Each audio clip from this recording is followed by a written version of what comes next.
Once again, the girl commanded the wind. And at that very moment, a notification board suddenly appeared, announcing the reason for the monster lord's intrusion. The terrifying yokai doctor, Kabi Duduin, had officially arrived. Duduin brought with him a catastrophic plague from the heavens, sowing destruction, and mercilessly slaughtering anyone who dared trespass on his territory. It turned out that the colossal monster was Duduin. Now fully emerged from the dimensional gate, he bared his terrifying jaws. Duduin raised his head and unleashed an earth-shattering roar. Hyun-guk sensed the terrifying, murderous aura radiating from Duduin, a flicker of alarm rising within him. This pressure was completely different, far surpassing anything he had felt from a distance. Duduin's roar alone was enough to paralyze his entire body. Seihai was also consumed by sheer terror. Her face paled in panic. What's happening? Quickly regaining her composure, she asked suspiciously, Are we really supposed to defeat that monster? You just said it requires a rank S. Despite this, Hyun-guk stood his ground, his gaze unwavering. We will succeed.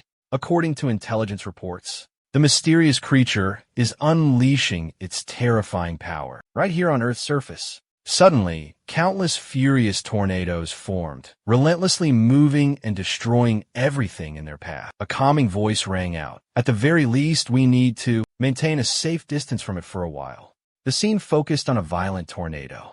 Now, everything around it was being sucked into the merciless vortex. A deep voice spoke.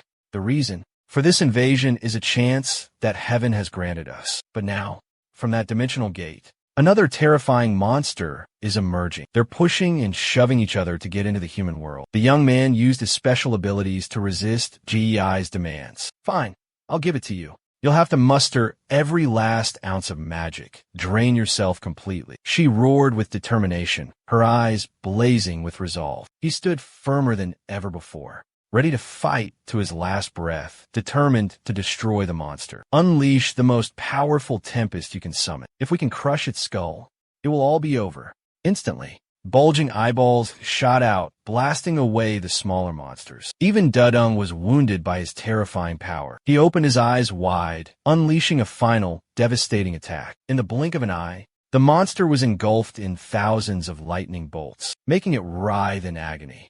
The sound he created was deafening, echoing down to the lower floor where Aaron and Gozeong were. He realized something and let out a sinister smile. The Lord behind this invasion has appeared. From now on, why don't we enjoy the beautiful sight of dying soldiers? Such a slow and agonizing death. Witnessing the scene, Aaron couldn't help but feel a surge of anger. You said everything would end when the demon Lord appeared, she exclaimed in frustration. So what are you even doing back here? He ran a finger across his throat in a gesture of contempt. Insects. Do you know why you keep getting annihilated? Because you never pay attention to the smallest details. His condescending lecture made her grind her teeth, fury burning within her. Your arrogance. That foolish notion that you could never be defeated by those weaker, those below S rank. That blind conceit is what led to your pathetic defeat. Fool, she growled. I don't have such naive optimism, so shut your mouth and listen to me. Suddenly, a spatial gate conjured by some unknown entity materialized. A figure emerged from the gate. He immediately raised his weapon, alert and defensive. Min Hyok exploded in a torrent of profanity. Lee Hyung, you bastard. He suddenly recalled the conversation between himself and Hyun-guk. You two planned to directly attack the source of this invasion, he calmly admitted. Yes, sir. Hearing that, he angrily shouted, pointing at the object in front of them. This is the source of the invasion. How can a trivial red gate compare to it? He refused to back down, immediately retorting, That's precisely why we're so fortunate, sir. A cramped, dry concrete bunker, and the probability of a monster lord who rules. Both the sky and the earth appearing within it is incredibly small. This is a once-in-a-millennium opportunity before it escapes to the surface. That creature can't even utilize a tenth of its full power yet. He spoke resolutely, his face filled with determination. So please trust us and assist us with something else. All right, he replied. He still seemed puzzled, hesitantly asking, how can I do this alone? What do you want me to do? You need to come up with a plan for him immediately. I want you to help me find a mastermind behind all of this. Gong, see it too. If he truly had the power to manipulate everything like that, he must have a secret space somewhere. He added, It might look like a laboratory, and it's likely heavily locked down or hidden behind a magical barrier, making it invisible. He looked annoyed. So, what am I supposed to look for in there? I need at least some idea of what I'm searching for. He replied, an antidote. Judging by how Gong see to die, perhaps. He used some kind of magical poison. He exclaimed in a panic. What? What kind of poison? Are we poisoned? He quickly reminded him. Keep your voice down. He warned. If someone hears us, not only our entire team, not only are you in danger, but the lives of all the residents here are also threatened. Sergeant Kim and I will set out to eradicate this encroaching threat. Even if it costs us our own lives, we are determined to complete this mission. His words only intensified his anxiety and fear. But if you cannot find the antidote, we will all perish. You are the key to this mission, sir. You must find it. Back in the present. Despite feeling a bit disgruntled, Min Hyok reassured himself. Being the key isn't so bad. He immediately rushed towards the gate, intending to return. But how can I find it in such a vast shelter? This is too much for me. The scene shifts to another location. The terrifying monster, after suffering a critical blow from Hyendu, now lay collapsed on the ground. Seeing that it wasn't completely destroyed, Sei-hai trembled in fear at the terrifying power of the ensuing attacks. Sensing her fear, now, he too believed all their efforts were in vain. The creature remained motionless, showing no reaction whatsoever. However, neither of them dared to lower their guard. Suddenly, it opened its eyes wide, revealing rows of razor-sharp teeth and terrifying, enormous tentacles. It unleashed a horrifying roar, its gaping maw wide open, from which countless long, writhing tentacles poured out. The roar grew louder and louder, as if containing a terrifying power, enough to blow away a grown man. The monster launched its tentacles at them, but both of them dodged the attacks, narrowly avoiding being hit. He seized the opportunity, drawing his weapon to sever one of the monster's tentacles. But before he could act, a sharp-tipped tentacle lunged at him. Fortunately, his brother dodged it just in time. Behind them, the ground was torn apart by the monster's tentacles. He yelled with determination, "We have to kill it before Barcelona is completely overrun, to the point that no living creature could survive." From a defensive stance, the two switched to a fierce offensive, pushing forward. COE hesitated. "But what are we going to do now?" He yelled. "I'm going to charge into its mouth." She gasped. "Are you crazy?" Her voice seemed to echo all the way to where the monster reigned. "I don't understand what you're planning to do, but if you make even the smallest mistake, even if you defeat this monster lord, you might never be able to come back." Despite this, he remained resolute in his decision. "I know." Before the monster could retreat back to its world, he charged headfirst deep into the monster's jaws. One decisive blow. I have to finish it with this one final move. Savage attacks rained down. He dodged them nimbly. "Use your spirit to hold this monster's head still." The young man didn't hesitate, charging forward with reckless abandon. Where haven't I risked my life?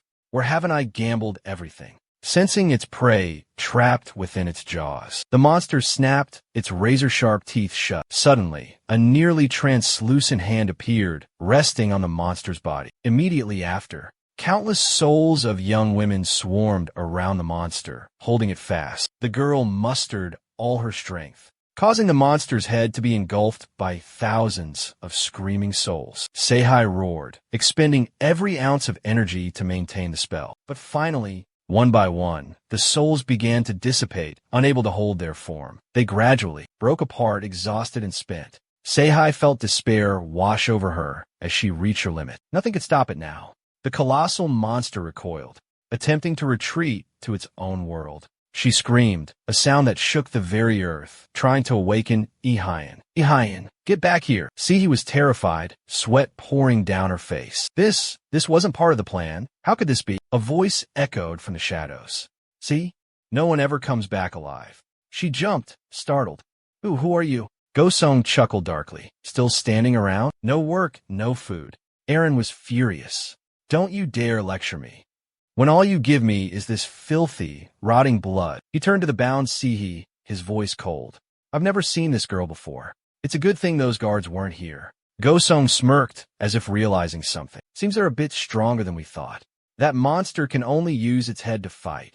And to get through that gate, it must have faced quite a struggle. That monster, it's not to be trifled with. It just wants to go back. Suddenly, its eyes flew open, blazing with terrifying light. Unable to withstand the immense pressure, the monster opened its jaws wide, revealing a mystical formation being cast within. A terrifying energy source caused it to bleed profusely, blood splattering everywhere. This horrifying sight left Seihai, Go-sung, and Aaron completely terrified. The blood-soaked monster collapsed before their eyes. A system announcement. Congratulations! The Dakibi has been eliminated. The expansion of the shadow layer and the invasion speed have decreased. Find and destroy its core to completely stop the invasion. The monster's mouth overflowed with blood, and suddenly an arm reached out from within its body. Hyun-guk was still alive. He slowly crawled out and collapsed onto the ground. A stream of crimson blood followed, flowing onto the ground. Hai's eyes widened in astonishment. Impossible. Could he still be all right? He slowly stood up, a sinister smile spreading across his face. Aaron recognized the laughter. It's him. He's over there. He was still laughing. A laughter that slowly lost its humanity, leaving Go-sung utterly astonished. How? How is this possible? The monstrous laughter abruptly stopped. I finally meet you, traitorous rebel. The monster who knows no fear advanced forward without a moment's hesitation, his entire body enveloped in a terrifying energy. Bullet-Czar, his eyes burned with murderous intent, his relentless assault continuing. At that moment, a warning alarm blared. Continued use of metal manipulation abilities may adversely affect the host's lifespan. Remaining stamina, 30%.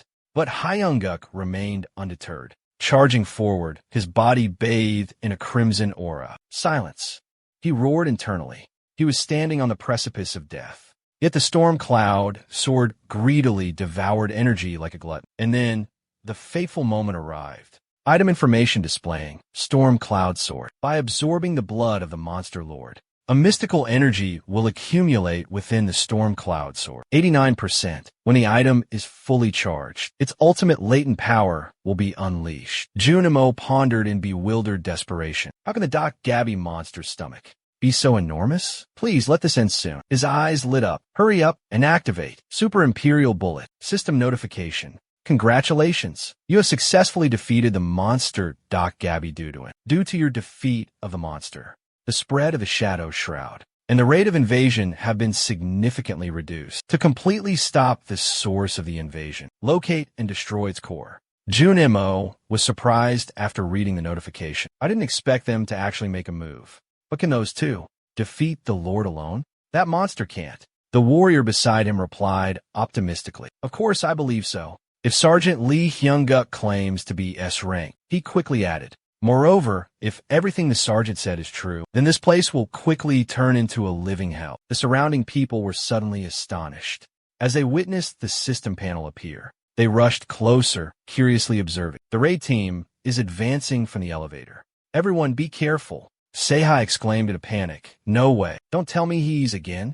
Before she could finish her sentence, Hyun-guk rushed out, shouting, Now's not the time to worry about such trivial matters. Seihai stared at him, wide-eyed. You being naked this whole time is a trivial matter. Hyun-guk, enraged, threw a punch at Aaron. How can that compare to stopping these bloodthirsty monsters? Go-sung yelled at her in a panic. Hey, what are you waiting for? Aaron, filled with both rage and confusion, cursed inwardly. Damn it, I don't want anything to do with these monsters anymore. Within the pupil of her right eye, a mysterious purple ring suddenly appeared. She prepared to engage with Hyun-guk. In a blink of an eye, he closed the distance. Aaron gathered her strength, ready to strike, but she suddenly realized his target wasn't her, but old man Go-sung. Go-sung hastily raised his arms to block Hyun-guk's attack. Sergeant Kim Sei-hee, that vampire, I leave her to you. She was startled by his sudden command. It's the same as the monster that escaped from the military. Hyun-guk focused on instructing Sei. If your report is true, then the link between her and that monster is her critical weakness. Elder Go-sung transformed his arm into a set of massive, razor-sharp claws, monstrously large. Seihai witnessed the terrifying sight and yelled a warning. Hyun-guk, be careful, right behind you. But when Hyun-guk turned around, it was too late. Go-sung used his monstrous hand to tightly grip Hyun-guk's face. He lifted him high into the air, then slammed him into the ground with terrifying force. But Hyun-guk quickly transformed his body into hardened steel. He gave a cocky smirk. Is that all you got, old man? Go Song fought to control his anger, trying not to be affected by the taunt. That's right. I forgot your body can turn to steel. Hyun-guk struggled violently, causing Go Song to stumble slightly. At that moment, Sergeant Sehai rushed into assist him. Go Song, distracted, blurted out, "Very well, then let's see how long you can hold out." Hearing this, Sehai tried to move faster, but unfortunately, you've caught Erin's attention.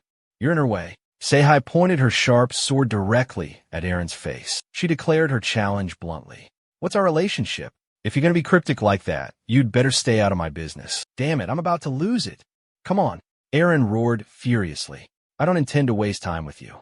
Let's finish this quickly, you damn brat." Hearing her vulgar words, she frowned in disgust. Manhwa entered Go Song's secret room. "I finally found it.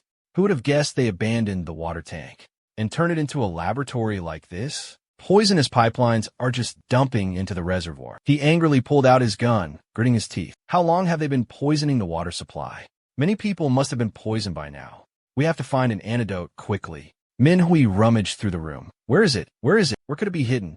He approached the old man's lab area, thinking he must have left at least a clue somewhere. Suddenly, Min Hyok froze. His eyes were fixated on the test tubes containing human bodies. "Right, I forgot about this," he thought to himself. Min Hyok shifted his gaze to the werewolf corpses nailed to the wall, riddled with wooden stakes piercing their bodies. Only the bodies in the test tubes were strangely left untouched, he observed. Finally, Min Hyok glanced back at the water tank and gasped in horror. Could that tank not be? No, that can't be possible, he reassured himself. Back with Hyun-guk and Go Song, he channeled magic into an arrow. The arrow shot towards Go Song, aiming to pierce him. But it seemed Go Song had anticipated this and leaped into the air to dodge the arrow. The arrow looped in the air and returned to Hyun-guk's hand. Go Song remained nonchalant, a hint of amusement in his voice. "Oh, so you're capable of both close and long-range attacks. What are you waiting for? Come on." The metal shards on Hyun-guk's face seemed about to crumble. Hyun-guk glared at him, silent and filled with rage. Go Song taunted him. "What's wrong?" Concocting some grand scheme. Hyun-guk roared in fury, causing the metal fragments on his cheeks to fall away. "How can an old man like you still be so smug? Can't you see I'm exhausted?" "Go Song, what are you waiting for? I thought you were trying to use your brain. Or have you always been this incompetent?" Hyun-guk thought to himself. In my past life, this traitor was so cautious and cunning that he would never personally participate in a battle. But now, there must be a reason why he was forced to take such drastic action. Witnessing this, he gritted his teeth in anger, filled with resentment. "Now, what are we going to do?" Go Sung, still brimming with energy, raised his hand, casting a mysterious magic spell. Suddenly, a system notification popped up. "You're using the skill Monster Taming. You're using the summoning magic. Shadow lurking beneath the moonlight. Warning. The duration of shadow lurking beneath the moonlight depends on the summoner's energy." He laughed triumphantly. "No matter how thoroughly you analyze the situation, all those refugees are still in the palm of my hand.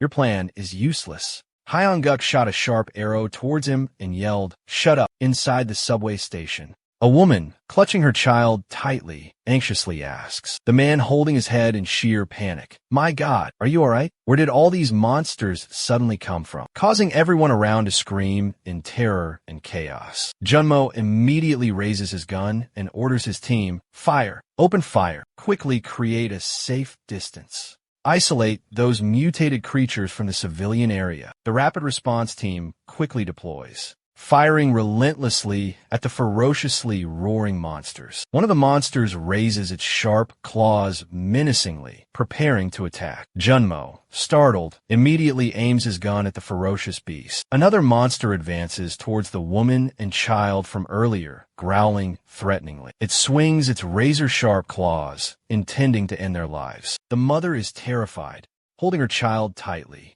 But suddenly, the monster stops and cries out in pain. A water pipe attached to the ceiling suddenly bursts, spraying a large stream of water, stunning it. The monster thrashes and screams in agony, further frightening the mother and child. The water droplets falling on the monster cause its skin to begin. The outer layer vanished, revealing an unbelievable surprise. Hidden inside was none other than old man Go-sung. Manhwa quickly manipulated the controls, causing the water to erupt. He looked around, his face full of admiration for him. Lee Hyung-guk's predictions were indeed correct.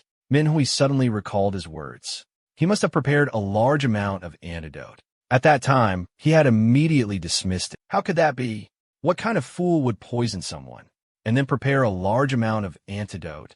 But Hyung-guk firmly insisted he was right. His preparations are flawless. If the poison is used to transform people, then he probably anticipated the situation where those creatures escaped his control. Trust me, I'm sure. Even now, Manhwa couldn't believe his eyes. He had actually filled the water tank with antidote. Lee Hyun exclaimed in astonishment. This madman, how could he have predicted this? On the other side of the battlefield, Hyun-kook and Go-sung were locked in a fierce battle. Unable to withstand each other's overwhelming power, both were forced back in opposite directions. Moments later, a notification suddenly appeared. The figure hidden beneath the moonlight has returned to the darkness. Warning. Your control over the mutated creatures is rapidly diminishing. Warning. You have completely lost control of the mutated creatures. Go-sung froze, stunned into silence after reading the notification. He seemed unable to believe what was happening before his eyes. Go-sung's expression turned ferocious, as if he wanted to devour Hyun-jae alive. You dare ruin my grand plan? While Go-sung was still trying to understand what was happening, the system window suddenly appeared before Hyun-jae. He read it with a triumphant smirk. This action sent Go-sung's rage to its boiling point. The treacherous traitor suddenly transformed, taking on a completely different appearance. He lunged towards Hyun-guk with terrifying speed. You've ruined my entire plan. Don't even think about escaping from here alive. He swung his massive claws, sharp as daggers, stabbing straight at Hyun-guk. You won't die that easily. I will use you as a test subject until you beg me.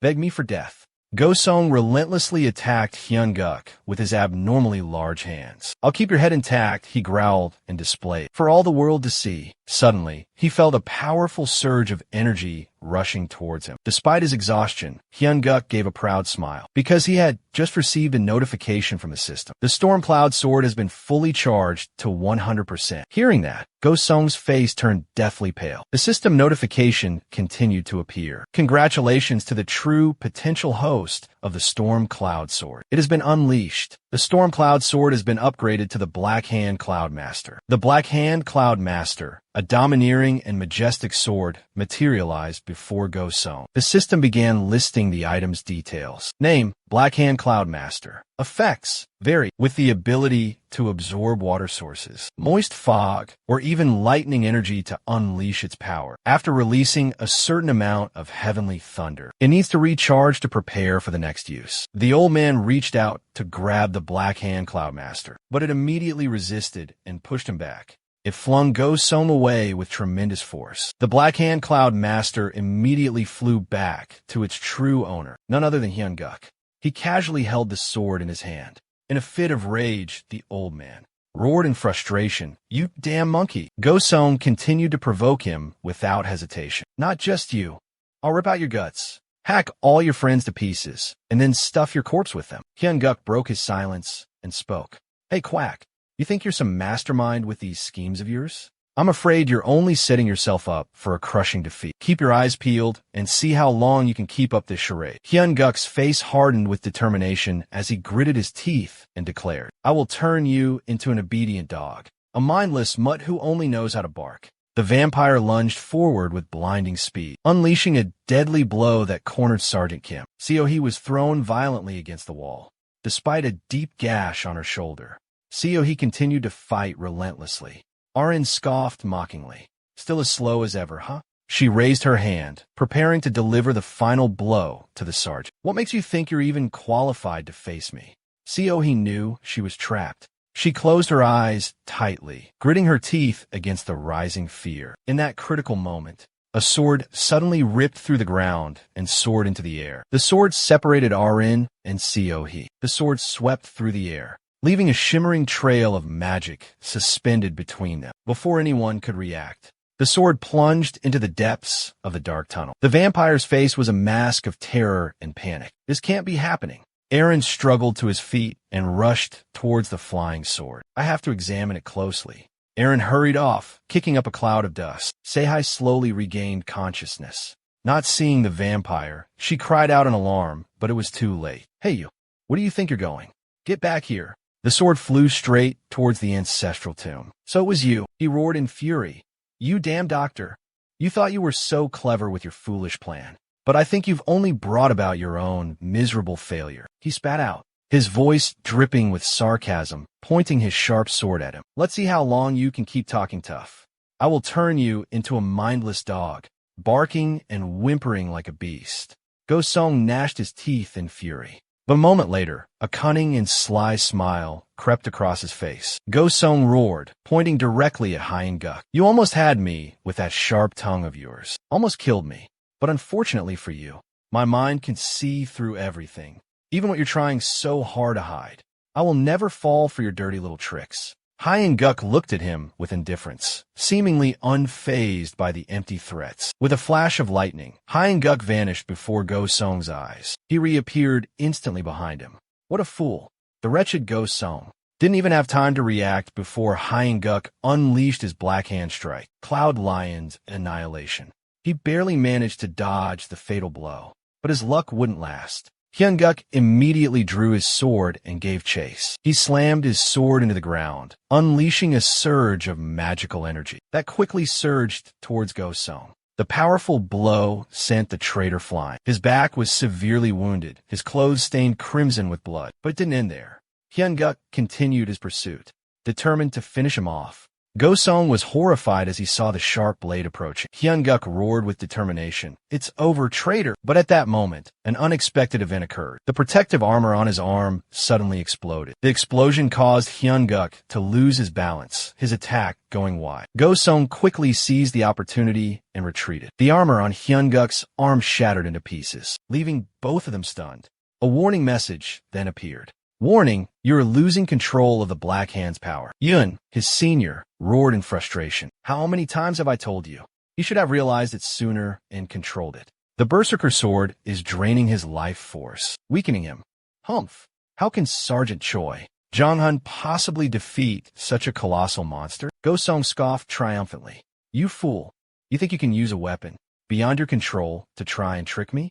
A warning message suddenly appeared. Moonlight Song, a special frequency, will be emitted from the wolf and the moon. Anyone who hears this frequency will be pulled into an illusory space under the control of the caster. Warning, the number of people that can be pulled into the illusory space is limited to one. Go Song uttered viciously. That's the end for you, you useless ape. Go Song chanted, attracting the attention of the brothers. A whirlwind suddenly erupted from Go Song's position, forcing his brother to shoulder the burden.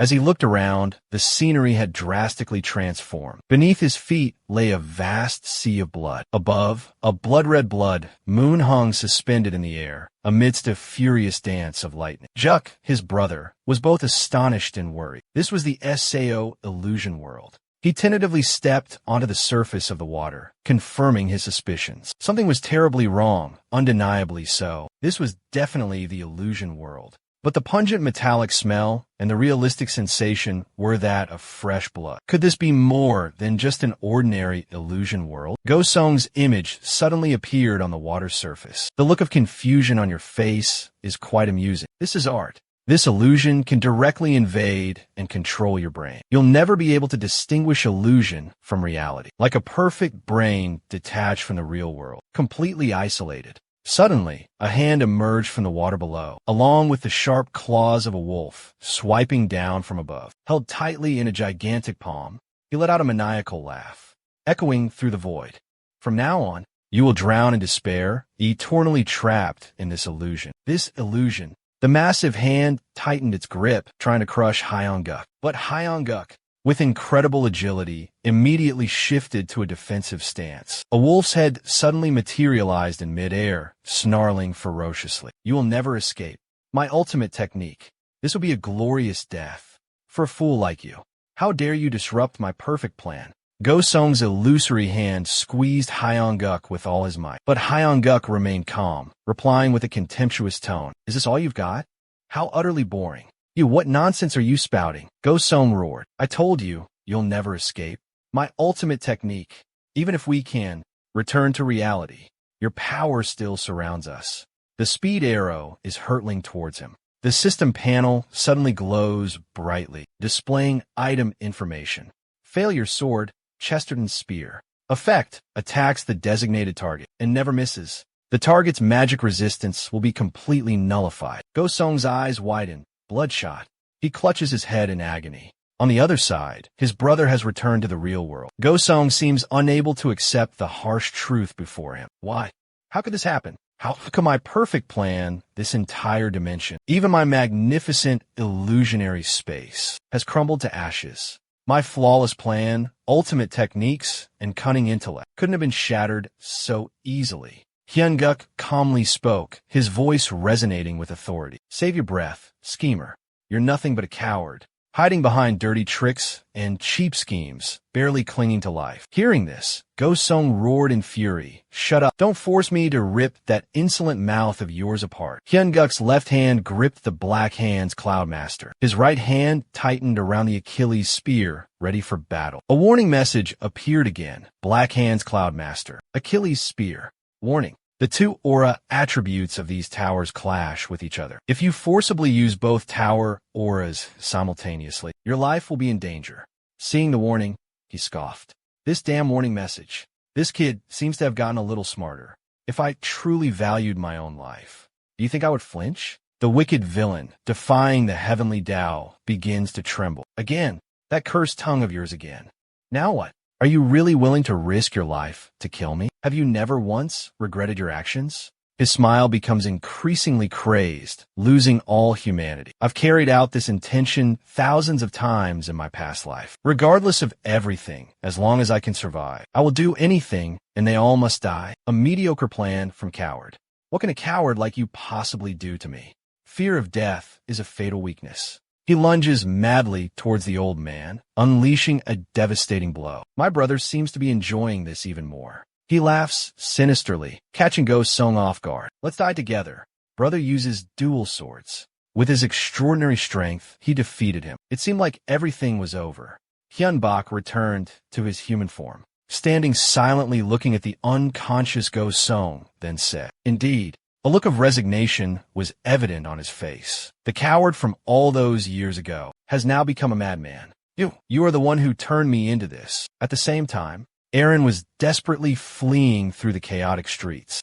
I was badly injured. As she ran, Erin thought to herself, I knew it. I was right to suspect those soldiers. This was such a foolish plan. She had witnessed the moment Hyun-bak unleashed the final blow on Go Song, leaving her completely stunned. At that moment, a memory suddenly flooded back, filling Aaron with rage. When he launched his reckless suicide attack, he had looked back at her and given her a sinister smile. Is this group a squad of elite operatives, or just a band of deranged lunatics? Moments later, Aaron landed on the ground. She slipped into the shadows, seeking cover from the watchful eyes of the AI. Exhausted and panting, Aaron gritted her teeth, regret welling up inside, all because of the tainted blood she had consumed, causing her body to weaken so rapidly. I need blood, fresh blood, she craved. Suddenly, Aaron's gaze shifted across the street where a lone figure was slowly walking. Delight flickered in Aaron's eyes. A life. Was this one of the unfortunate ones left behind? With that thought, Aaron leaped into the air. She intended to use her sharp claws to strike down her prey, but to her surprise, Aaron failed. What she received instead was a cold blade pressed against her neck. Aaron was completely stunned. What's happening? They clearly have no means of defending themselves, she thought, and I didn't even see anything. She spat out the mocking words with a sneer and launched a surprise attack from behind. That cowardly act proved she possessed none of the qualities of a true warrior. How strong are you? Aaron looked up, meeting her gaze. Before Aaron stood a woman of breathtaking beauty, but her words were as cold as the icy depths of hell. If you are strong, your only fate is to die here. Hui-guk raised his hand, grasping a giant purple gem that suddenly materialized. This is the experience reward for the raid team. Suddenly, the giant gem shattered into countless fragments under his power. A notification appeared. Congratulations, you have successfully destroyed the wave core. The degradation phenomenon at the source area has been neutralized. All players who participated in destroying the source of the degradation will receive bonus experience points. Areas affected by the degradation phenomenon will transform into otherworldly magic stones. Min-hee quickly raised her hands to shield her face. Is it finally over? Hyun-guk beamed a bright smile towards his teammates. It's over. Time to reap the rewards. The experience points of each person gradually increased as purple light particles flew towards them. Everyone's eyes widened in astonishment. Oh my god, what is with this massive amount of experience points? Each team member cheered excitedly. I reached level 30, fast as the wind. I'm level 33. One of them exclaimed hopefully. Could we possibly reach rank C? No, even rank B? Suddenly, brilliant golden wings burst forth. Blinding rays of light flashed unexpectedly behind them. The wings began to beat powerfully. Feathers fell one by one, carrying a hidden power within. The entire raid team was filled with exhilaration. Whoa, my body is suddenly overflowing with energy. What's happening? A notification window suddenly popped up. Congratulations for meeting the special conditions. All mission participants will receive a special blessing. Divine blessing. Holy light power. Strength will be increased 5-fold compared to normal. Recovery will be doubled compared to normal. Hui-guk looked directly at his teammates and spoke with a serious tone. Listen up. With our current power, we've reached the level of a commander in the Monster Defense Squad. From this moment forward, every time we eliminate the seeds of decay during the soul attacks, we will become even stronger, surpassing any other artificial intelligence. The team members exchanged glances. Astonishment etched on each of their faces. I promise you all, by the day this monster wave ends, I will make each and every one of you strong enough to lead independently, to become the pillars of a squadron, a mighty company. Amidst the roaring cheers and excitement of his comrades, Hwin powerfully concluded, so make sure you all come back alive. In stark contrast to everyone's jubilation, Park Junmo sat quietly in a corner, his face shrouded in gloom. A firm voice called out names, taking roll call. Park Junmo involuntarily lifted his head. His name called abruptly, he stammered a response. Corporal Park Junmo, present. The two soldiers looked at each other. Hwin spoke solemnly. You and I were the same, unable to be promoted. Don't be discouraged by that. Just wait patiently. I will help you become stronger than anyone. So don't worry. Or do you not trust me? Junmo quickly replied, I trust you completely, sir. He smiled affectionately at his companion, his shoulder to shoulder with him. Suddenly, the ground shook violently, countless rocks, falling like rain. At the same time, a massive object fell from the sky, causing everyone to panic. Sergeant Yi Hwan rushed over anxiously and asked, Sir, are you all right? A massive object suddenly appeared, causing extreme confusion for everyone. A steel pillar, they murmured amongst themselves. Doesn't it look more like a giant sword? Right, you could call it a heavenly sword. Hyun-guk cautiously reached out and touched the strange object. It's a sword, all right, but this is no ordinary sword that just anyone can wield. A notification suddenly appeared. Item information, Muggle Shard. 113 shards, hero rank 1 effect. Sealing. Allows the user to seal and release mass from levels 1 to 5. The wielder has the ability to seal and release the weight of a Muggle. Not only that, the sword also grants the user a powerful physique, reaching the realm of the golden body. Second effect, Shockwave. The shard can release an incredibly powerful shockwave, with destructive power proportional to the level of released sealed mass. Memories flooded back into his mind, vivid and clear as a slow-motion film, slowly revealing frame by frame. It was the symbol, his own personal mark. The title of Great Steel Emperor from his past life echoed in his mind. Next came the image of the divine sword plunged deep into the earth. He had risked his life to gather all 13 shards of the sword and brought them to the master swordsmith, Kong Seo-hee. She was the one who forged this legendary holy sword, a unique sword, surpassing all other weapons in power, a legend long dormant. The announcement board suddenly flashed to life again. The mass of the sealed Muggle shard had returned to 1. An ethereal green light enveloped the sword. Countless brilliant rays emanated from the blade under the influence of the profound energy. A triumphant smile spread across his lips. The sword gradually shrunk, fitting perfectly in the palm of his hand. A commanding voice boomed. All right. Let's quickly finish our task here and proceed to the next location. We don't have much time, so just take what we can. On the ground, green objects are spreading everywhere, causing panic. Precious magic ores are scattered all around. They frantically touch them, cheering with delight. This place is like a giant or mine. How much is this worth?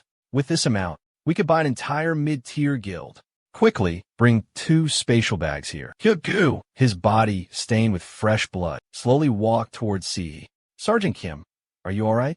She ignored the question, her eyes fixed on the young man as he clutched his shoulder wound. I'm fine. These minor injuries will heal quickly. What you said about my compatibility with that vampire. Back then, you only said I was at a disadvantage and should retreat. Right. Hyuk-gu raised an eyebrow, a puzzled look on his face. No, on the contrary. There's a rather obvious way for you to win. See, he was dubious. What do you mean? He looked at the deep scratches on her shoulder, then gave a wry smile. It seems you were quite surprised to face another player after only fighting monsters. A battle between players isn't solely decided by level, rank, and compatibility. She possesses extraordinary combat abilities. If we were to fight again, I'm certain she would immediately grasp what I'm trying to convey. So let's get started quickly. See, he bowed her head, but I let her leave. If she escapes now, finding her amidst this disaster will be impossible. Hui suddenly recalled the moment Aaron stood silently observing him, fiercely battling a monster. Don't worry about that. She widened her eyes, observing carefully. Suddenly, an object hurtled towards her with terrifying speed. It clung to the hem of her coat before she could escape. I attached a tracking chip to her, he said with a chuckle. I don't know her exact location, but at least I can determine her general direction of movement. If we pursue her now, we'll catch her before this deluge ends. Of course, that's only if she survives. The icy blade touched her skin, sending a shiver down Aaron's spine. I don't understand why I haven't been killed yet, but this is my only chance. These sharpened fingers are ready for a fatal blow. I will take your head with a single strike. Cou, cloaked and with a voice of commanding power, said, Are you strong enough? If you are weak, you will die here. Aaron jumped up, eyes blazing with fury. What the hell are you talking about? In the blink of an eye, she vanished without a trace. In an instant, Cou teleported behind Aaron. His sword pulsed with a brilliant emerald green light. She struggled fiercely, fighting back with a desperate frenzy. Everything around them began to crumble and collapse. Aaron felt dizzy, her head spinning. What's happening? Did he just slice through those buildings? Impossible. I didn't even see him move. Cou sheathed his sword, his voice cold. I simply placed sword energy on every path you could have taken to escape. But your strength, you can't even master a basic sword technique. Boom! Countless giant boulders ruthlessly plummeted from the sky, crashing into the earth, ripping through the silent darkness of the night. A majestic foot slowly descended. Sayu spoke in a low voice, barely audible, yet filled with absolute authority. You should be grateful for your own weakness. Aaron's eyes in Jan filled with rage and hatred. Before leaving, she left behind a cryptic statement. A true warrior would never raise a hand against someone weaker than themselves. Aaron stood stunned, her legs seemingly unable to support her body. Oh, who was that? She cried out in despair. Who are these maniacs? Where do they even come from? Across the vast expanse of space, countless voices surged and overlapped like tidal waves. Breaking news. Undead golems have been detected operating around the East Quadrant. What does that mean? Is there a necromancer hiding nearby? Number 13 has connected with an unidentified player at the National Gate Response Command Center, known as the nation's Steel Heart. The Central Command headquarters orchestrates every operation. Reports flood in like a torrent, carrying urgent news from the front lines. Mage number 44, stationed at a critical strategic location in the Darium 2E sector, is desperately trying to establish contact with a B-rank player. All attempts to reach mage number 51, Lee Cho-hui, have been abruptly cut off. Grave news suddenly arrives, blanketing the already tense atmosphere. They are under a fierce attack. The solitary figure of a young woman stands silently before a large window, her gaze fixed on the distance. The situation is spiraling out of control, she thinks to herself. Worry lines etch themselves deeply into her beautiful face. Players are being drawn into scattered battles, desperately trying to protect themselves. This can't go on any longer. This woman is Kong Soo-yoon, representative of the renowned Jumana Guild, the number 4 ranked player in Korea, the pride of the nation. She nervously bites her nails, a habit under stress, revealing the immense pressure on her shoulders. She's a key player. We desperately need a key player like her. Someone with the strength and authority to rally the players, to unite them against the impending danger. In the heart of bustling Seoul, a door suddenly bursts open. A voice rings out, addressing Representative Kong. We've just received urgent news. The source of the degradation phenomenon in the eastern sector, the demon, has been eliminated by a player. Seo-yoon gasps. AI, is that true? Was it a renowned guild? Their leader is an AI? What's their rank? The aide quickly reads the information displayed on the screen. Stationed in Namsan, belonging to the 3rd Anti-Magic Regiment, but seemingly just a small task force. And their commander is only... She frowns. An F-rank sergeant? Seo-yoon roars. You're kidding. If they're a monster defense team, they're combat soldiers. Yet only an F-rank sergeant? How? Don't you know that in situations like these, why would you reveal such crucial information? Slow, quiet footsteps approached her. What's gotten you so flustered? Looking at the situation at hand, it's obvious that low-level monsters are running rampant everywhere. She angrily questioned him. I thought you'd left Korea.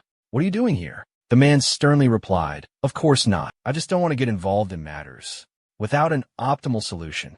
This man is none other than Gaibik Jun, V-rank, guild leader of the Daesan Guild in South Korea, the 10th ranked gamer in Korea. Then she seemed to breathe a sigh of relief, focusing intently on his proposal.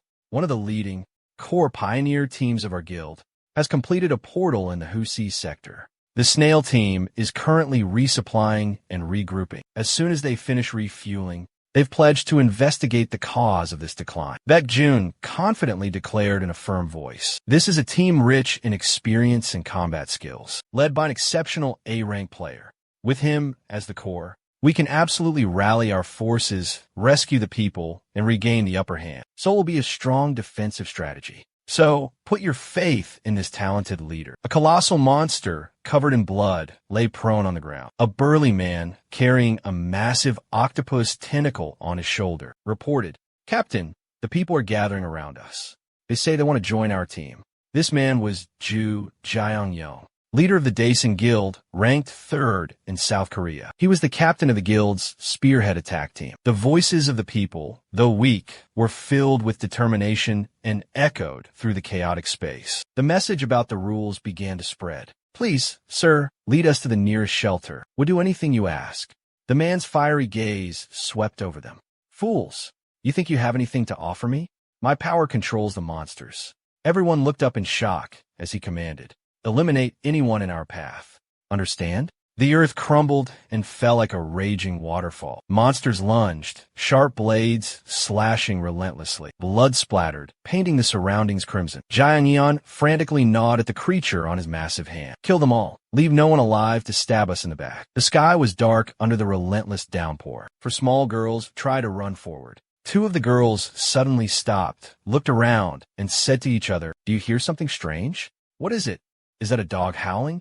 Jiho turned around, panting. Calm down. Once we get past this area, we can stop and rest. Hui said, tears welling up in his eyes. I'm sorry. It's all my fault. I've been holding everyone back. Even though we need to move as fast as possible, just leave me behind. Jiho cupped the boy's face in his hands, a look of affection in his eyes. Hui, what are you talking about?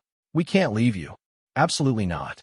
So don't ever say that again. Overcome with emotion, Hui choked out, Thank you. Suddenly, not far away, a loud explosion sent the 4 of them reeling, clutching their heads in terror. The little girl, though terrified, bravely raised her hand, signaling for everyone to stop. Everyone freeze.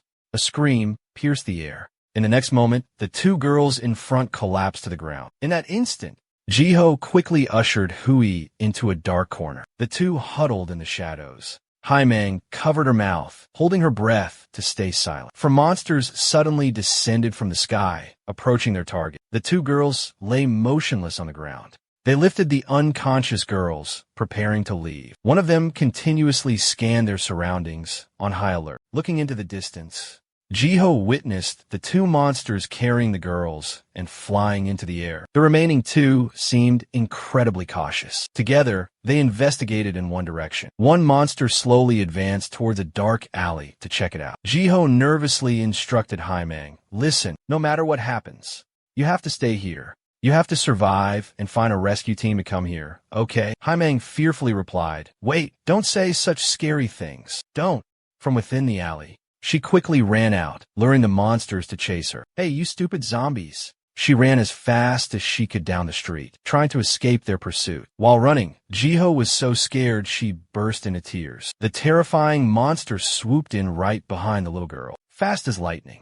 It grabbed her, lifted her high into the air, and vanished from the spot. Hui Meng, hidden in the shadows, witnessed the entire scene. He could only cover his mouth and nose, holding his breath to avoid detection. He saw the sheer terror in the girl's eyes as she looked outward. "Someone, help me," she whispered. The monster standing before her slowly glanced around. "Is anyone there? Anyone at all? Please." Her voice trailed off. Hui Meng, unable to make a sound, felt tears streaming down his face. "Save me and my friends," the girl pleaded desperately. It seemed the monster had finally noticed her. It let out a sinister grin that terrified Hui Meng to his core. Just as the monster was about to approach, a sword suddenly pierced through its chest.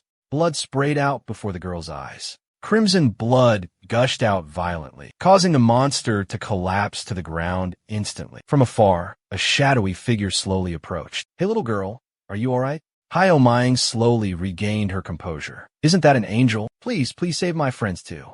Hyunguk suddenly burst out laughing, startling the little girl so much she fell backward. "This is all a bit confusing for you, isn't it, little one? What's going on?" Suddenly, the scene shifted to a completely different place. A desolate and ruined landscape appeared before their eyes. Monsters roared, ferociously destroying everything in their path. Towering buildings crumbled under the torrential downpour. A captain shouted, "Listen up, everyone. We have to get out of here now. East. Head east. What are you waiting for? I can't leave the asthmatic kid behind."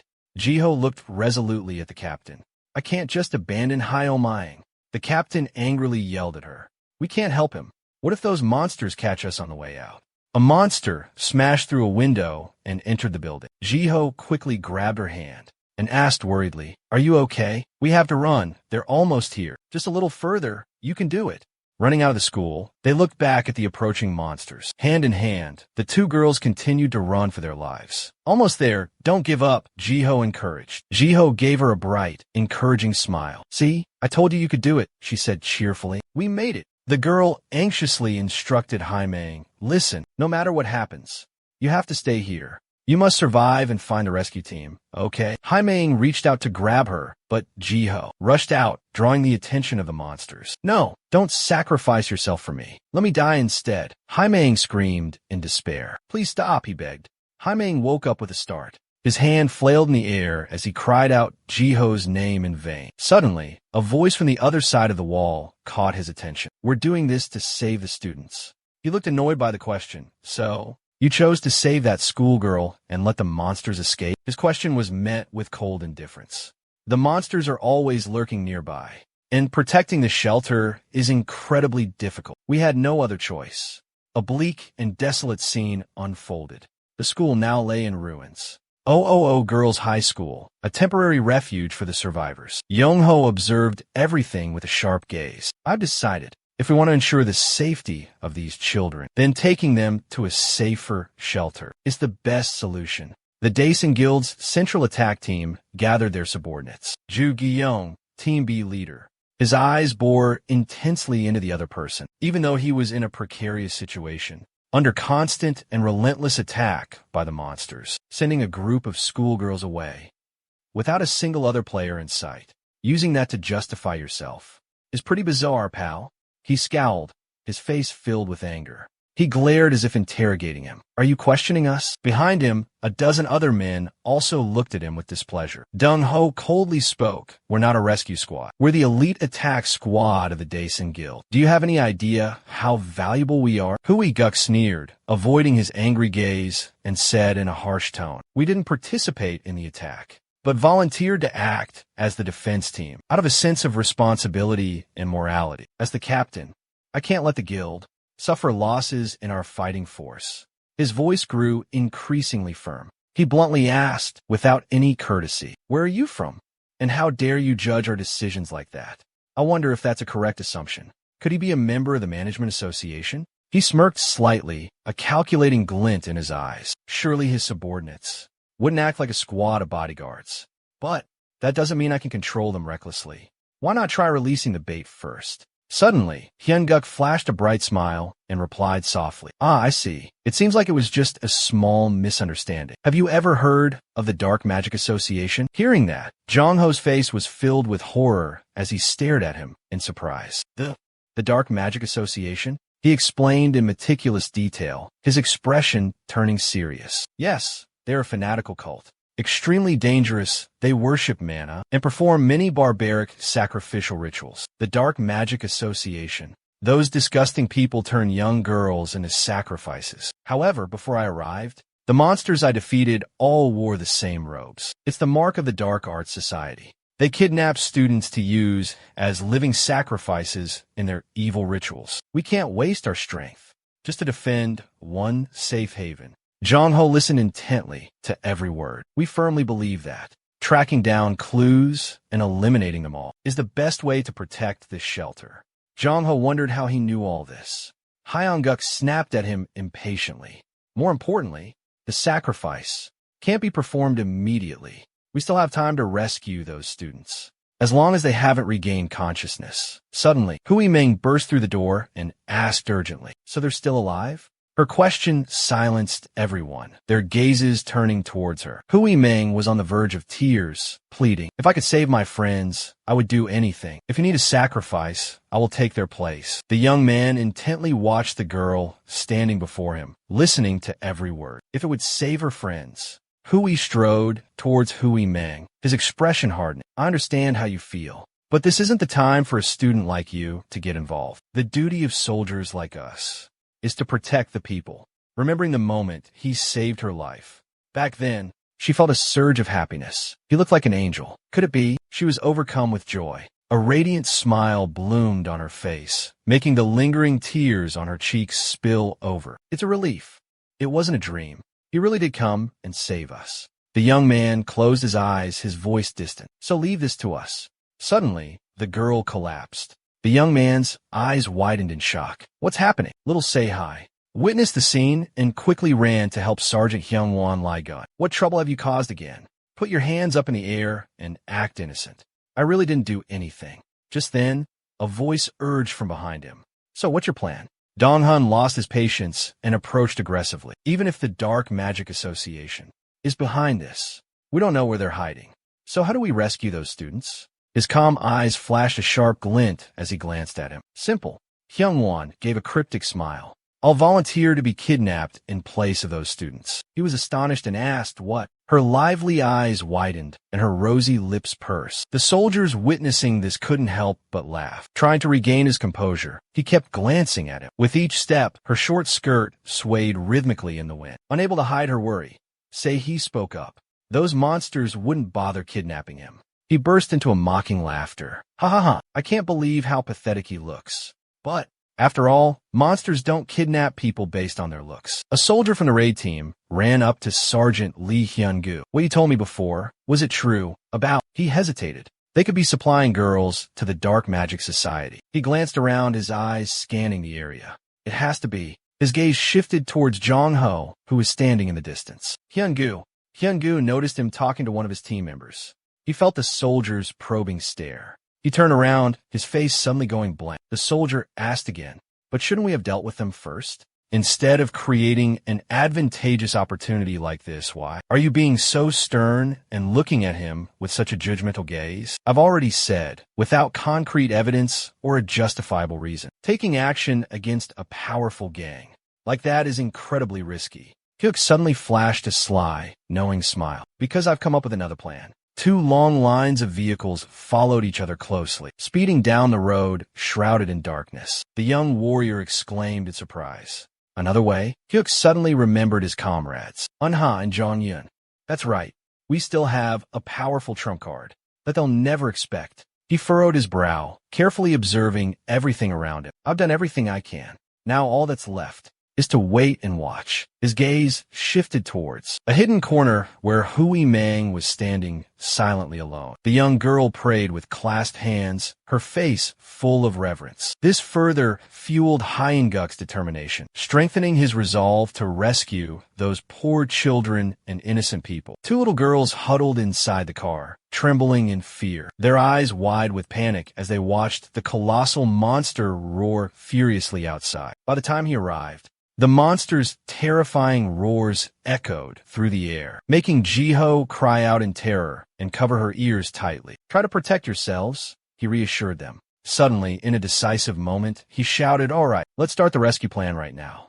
A sudden gust of wind swept towards Hyanguk, ruffling his silver hair. Dust flew everywhere, forcing him to cover his mouth with his hand and squint his eyes. Just then, two monsters suddenly jumped down from above. Seeing this, Hyanguk quickly pretended to faint. From afar, Dong-ho and the young warrior were hidden, observing everything. The young man frowned with worry. "Captain, is it okay to let them leave like that? If they find out, are we dealing with dark magic?" They said that the source of the blight was completely eradicated. "So how are we supposed to deal with this now?" A rough hand suddenly grabs the shoulder of Brother Guk, who lies unconscious on the ground. The two monsters looked down. He was horrified at the sight of his brother's wretched state. Jong-ho frowned angrily at the young warrior's words. "You fool.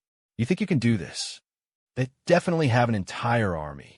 If we're careless, not just us, but even Captain Ju Jian will be in danger." After seeing his brother in a dress, unconscious on the ground, one of the monsters couldn't stand the stench and vomited on the spot. The other one quickly backed away. The first monster, seeing his companion vomit, felt disgusted and goosebumps rose all over his body. Then, he struggled to hoist the brother onto his shoulder. They carried the brother away and quickly left. Jong-ho was still talking to the others, ambushed on the rooftop, about how that brat's attempt to expose the Dark Magic Society would be useless. Besides, if he's taken to the Dark Magic Society's lair, we have even less to worry about. He smirked, a calculating smile spreading across his face. This is a place where any supernatural ability is nullified. That's why it's known as hell for players. As soon as the rescue operation is launched, we'll immediately launch an attack from the rear. After all, a player's most natural death is to die in operations like this. That damn monster. Hyunwoo, his hands bound tightly in the dungeon, cautiously cracked open one eye, warily observing his surroundings. Where is this? Hyunwoo jolted awake, a sense of unease rising within him. Prison? I only dozed off for a moment, and they've already bound me with manicuffs? He suddenly remembered something and looked down at his body in panic. Wait, when did my inventory disappear? Could this be the infamous Soul Prison, the place where dangerous criminals are held? The sky was gloomy and dark. A thick barrier enveloped the entire Seoul prison area. Min-yun led the ambush team, concealed along the road leading to the prison. Jun Imo stood beside Min-hyun, his gaze fixed on the grim prison camp. Lieutenant, could this be the Seoul Detention Center? Worry etched itself onto his face. It's just a hypothetical, but if Sergeant Lee Guk is imprisoned here, bound by manicuffs, wouldn't we be completely hopeless? Min-hyun looked troubled. Right? You feel uneasy too, don't you? Jun Imo quickly reassured him. Listen to me. Seoul Detention Center is protected by an incredibly powerful barrier, an A-rank barrier. Unless it's destroyed from the inside, we won't be able to penetrate it. A massive, semicircular barrier, strong and impenetrable, covering the entire eastern region of Seoul. Sometime later, at Seoul Detention Center, Jun Imo, gun in hand, cautiously surveyed his surroundings. Lieutenant, do you hear that? Min-hyun calmly aimed through his scope. Snipers. We've secured the sniper position. Jun Imo asked worriedly. Is it really wise to continue the operation like this? He calmly replied. This is part of Lee Hyang-guk's plan. And you know that, don't you? He always thinks several steps ahead. So I'm sure this is also within his calculations. Everything is already planned. A contingency plan has been laid out in advance. The command rang out loud and clear. Freeze. Nobody move. In the dimly lit prison camp, only flickering red lights were visible. Chaotic thoughts swirled in Hyang-guk's mind. I didn't anticipate this. Anyway, he gritted his teeth, his eyes fixated on the glowing red figure-8 shackles on his wrists. I'm in serious trouble now. A voice suddenly echoed from the opposite cell, making Hyang-guk jump. How long must we continue to clean up? their mess. Darkness cloaked the passageway. A stifling air fell over them as they encountered a mysterious figure, cloaked from head to toe, sitting silently in the shadows. Hold on.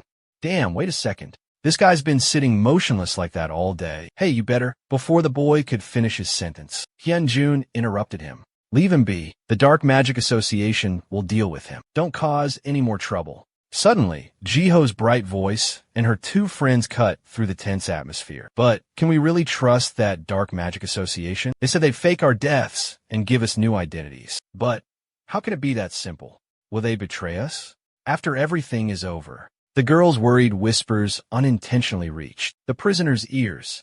Ji's shadow. He suddenly threw open the girl's cell door and stepped inside, rage burning. He slammed his hands on his hips and roared, causing Jiho and her friends to clutch their heads and tremble in fear. You really think we're going to let them get away with this? We're not tied down anymore.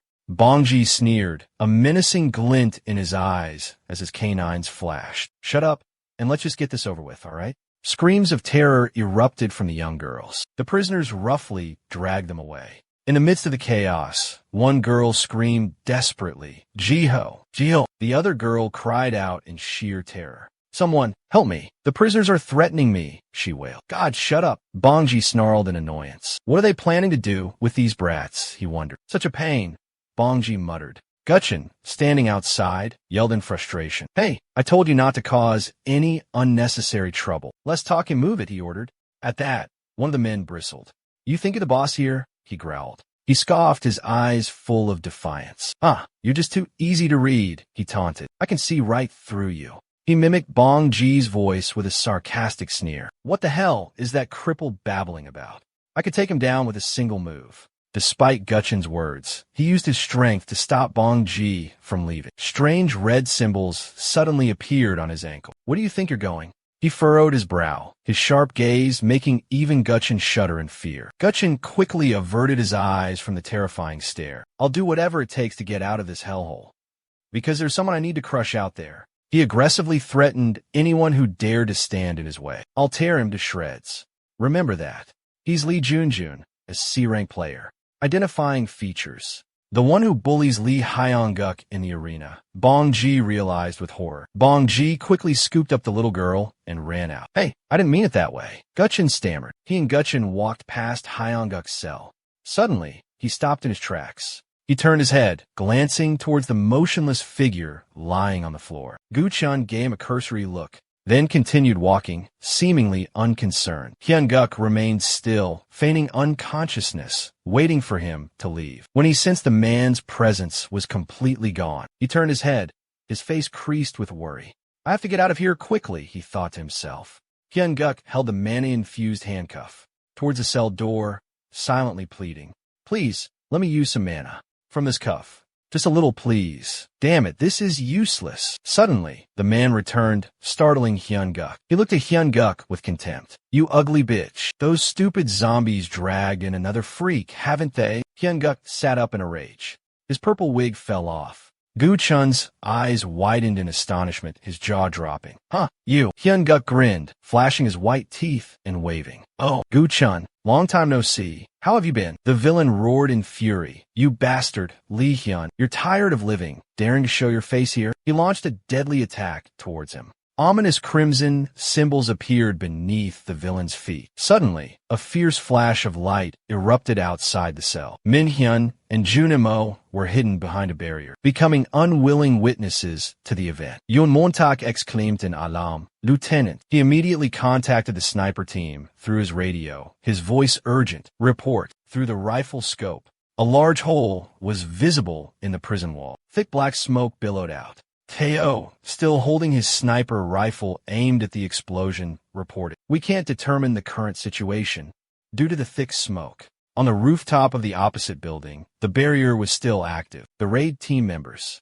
remained in a ready position. They gripped their weapons, vigilantly observing. Behind them, Team B was hidden in the shadows, monitoring the situation. They wore fierce and menacing expressions, their hands gripping their swords, ready to strike at any moment. Down on the street, Minhui was coordinating and directing the team members. Minty firmly gripped his shield and advanced forward. Jun Mo, hearing the command, expressed doubt. The barrier is still intact, though. But upon closer inspection, this isn't Sergeant Li Haiyan's signal. He quickly put on his combat gloves. We can't ignore this sign. If that's truly his distress signal, then our entire plan will completely fall apart. He anxiously asked, so what do we do about this barrier? Can we get through it with instant teleportation? Minhui, with a serious expression, her eyes flashing with unwavering determination. The situation is critical. We can't hesitate any longer. Do everything we can. We can't just sit here and do nothing. In a flash, he spotted several members of Team B lurking in the back. His gaze shifted toward the strike team. At the same time, Min Hyok's command rang out clear and strong. Listen up, everyone. At this very moment, we'll breach the barrier using instantaneous teleportation. No one can anticipate what awaits us on the other side, so remain vigilant. A member of Team B scoffed, so noisy. We're in the middle of a critical offensive operation, and you're causing a ruckus like this? Your shouting is shattering the necessary silence. Utterly disgraceful. Min Hyok suddenly recalled Zhang Ho's earlier warning. Impossible. They can't destroy the source of the first progression. He barked out orders to the team. The moment they teleport, we strike from behind. The scene shifted to the inside of the prison.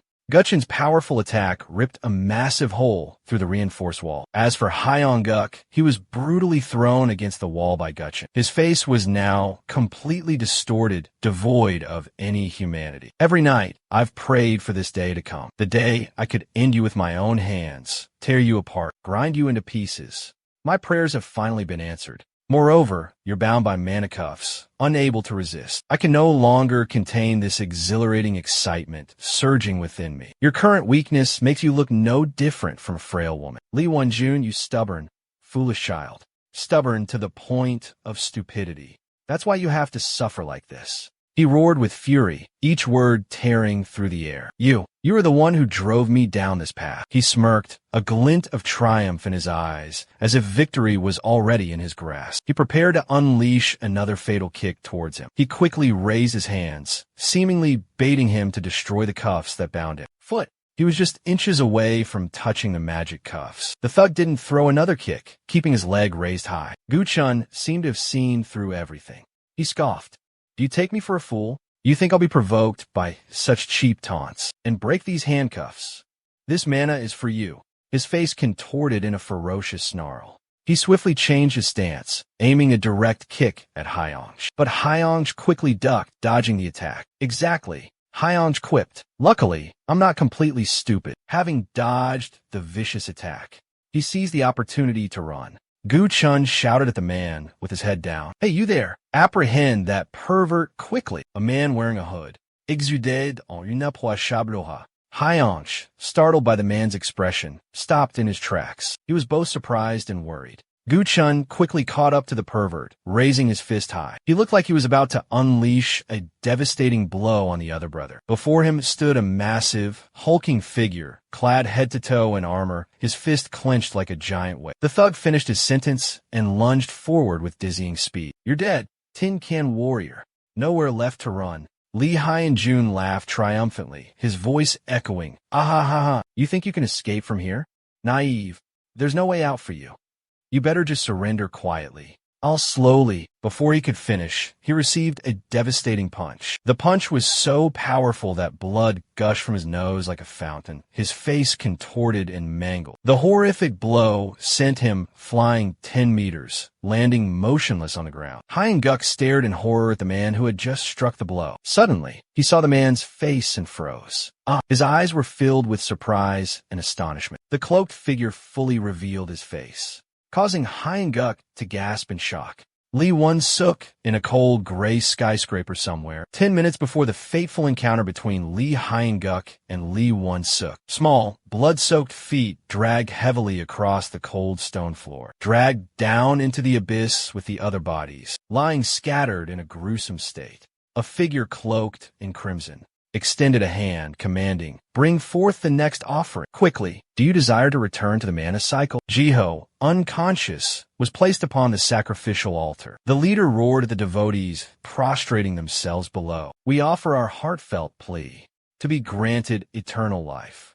We beseech the guiding key to forever be by Mana's side." The crowd chanted in unison, their hands clasped in prayer. "Grant us the sacred key. Grant us eternal life." Following the leader's incantation, a violet ring of light suddenly flashed. Jiho, lifted into the air by his magic, began to have her blood drained. Held in the grip of dark power, she screamed in agony. Jiho's blood was drawn upwards, nourishing the sapling slowly sprouting from the magic circle. The illusion of a colossal tree radiated a brilliant, glorious light, showering hundreds of vibrant blossoms upon the fanatic crowd below. The two leaders watched as Jiho fell onto the sacrificial altar. One turned and signaled to the woman. Seeing this, she flashed a sinister smile, then raised her hand high and proclaimed, "Finally, we have found the final sacrifice. Once the sacrificial ritual is complete, we shall be granted an audience with him."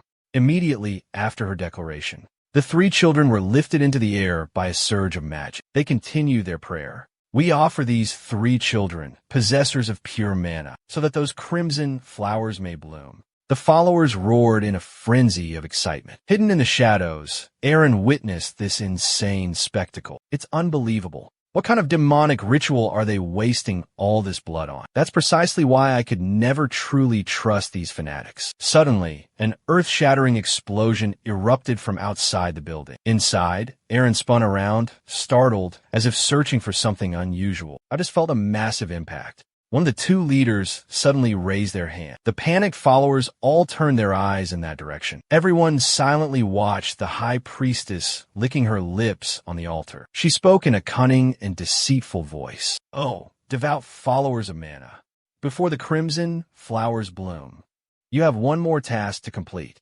Observing from afar, a massive hole could be seen in the building, smoke still billowing out. In the basement below was where the meeting between the commander and his comrade took place. The man bent down to help Sergeant E. Hyen-suk up. "How did you get here?" The number 8 handcuffs were removed and fell to the ground. Jiang Jun looked at him with a surprised expression. "I can't believe.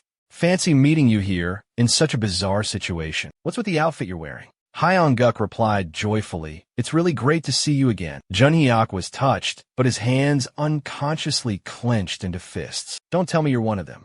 An accomplice in this child kidnapping scheme." Jun-hyuk quickly defended himself. "No, absolutely not. I'm trapped here because a barrier around this prison is holding players captive. Please believe me. I haven't done anything wrong since I got here." Hyung-guk was still suspicious. "Then what's with your appearance?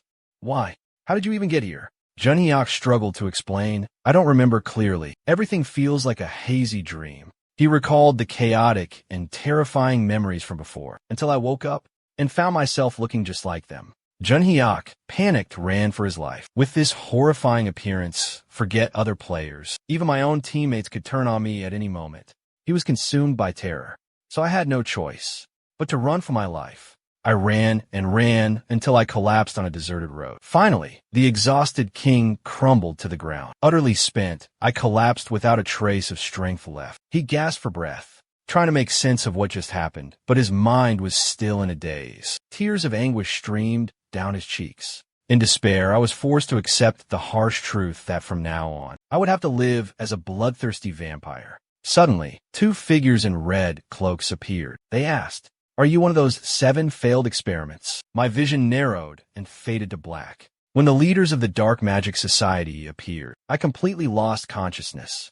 And when I woke up, I was here. A flicker of doubt crossed Hui's eyes as he muttered to himself. Both boys pondered silently. The leader of his... There should only be one leader of the Dark Magic Guild. Then who is the other one?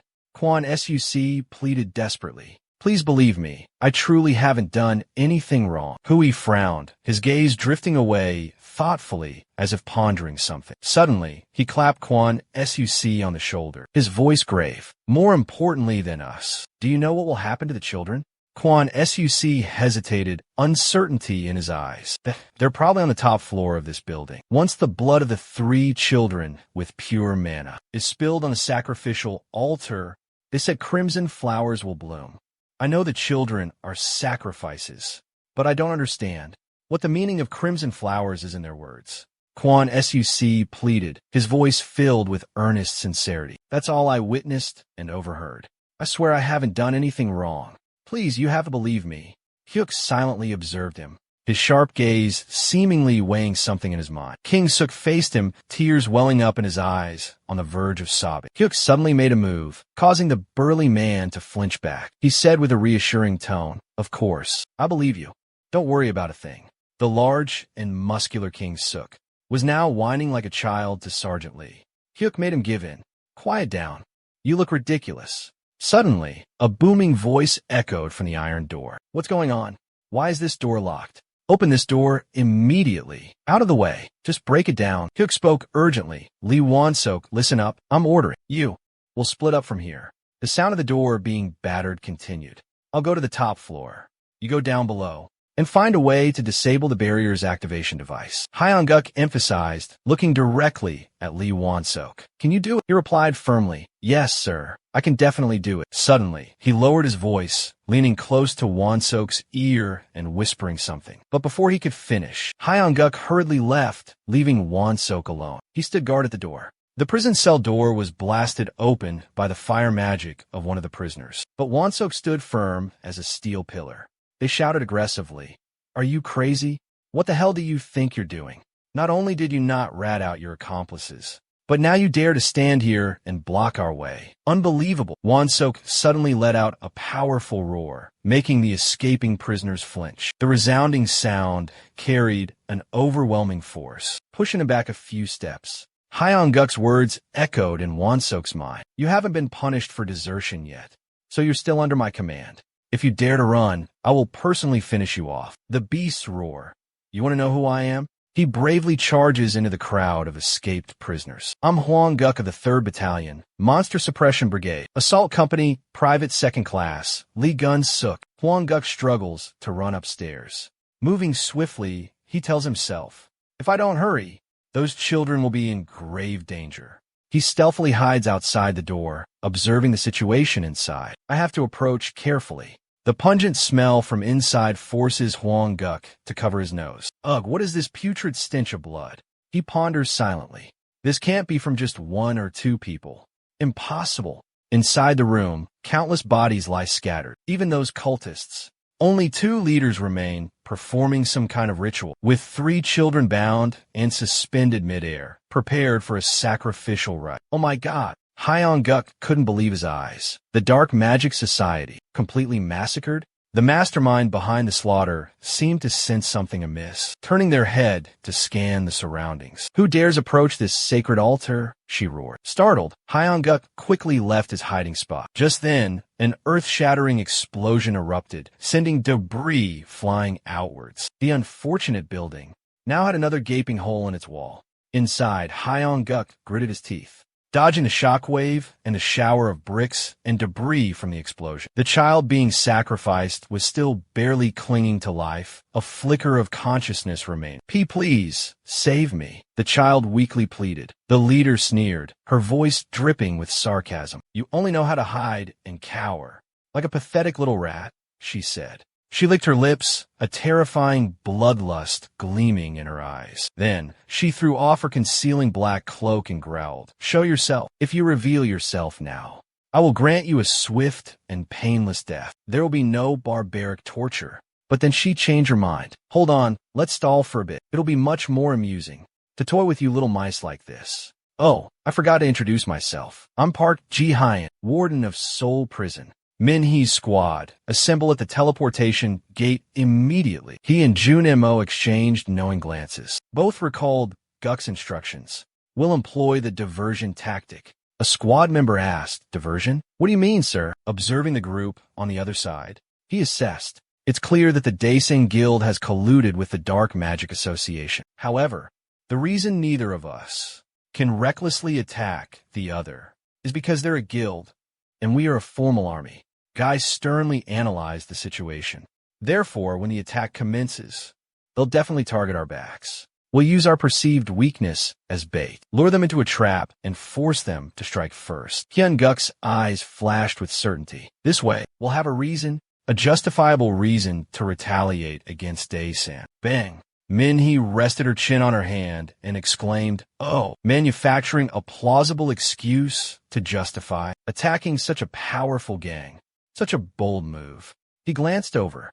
However, your plan has a major flaw. Looking directly into Hyun-guk's eyes, he stated, "You'll have to act alone, and there's no way we can withstand their firepower on our own."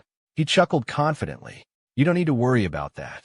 Just focus on buying us time." He then grabbed Min-hee's hand tightly. "You are the key to the success or failure of this operation." The lieutenant stammered, "Sir, you want to entrust me with this responsibility?" Snapping out his flashback, he firmly decided, "We will launch the diversionary tactic immediately." Seo Young is in position, ready to fire. But suddenly, 3 Dae-san soldiers appeared, attempting an ambush. Suddenly, a shadowy figure flashed into view, soaring high above them. It was Seo Hui, her eyes cold as she surveyed the scene. She landed with a terrifying force, sending all 3 soldiers flying. She spun around, her sword a blur in her hand, with effortless grace. Just a few swift strikes left 2 soldiers drenched in blood. Her cold blade pressed against the remaining soldier's throat. "Don't move, or your head will leave your body this instant," Seo Hui urged.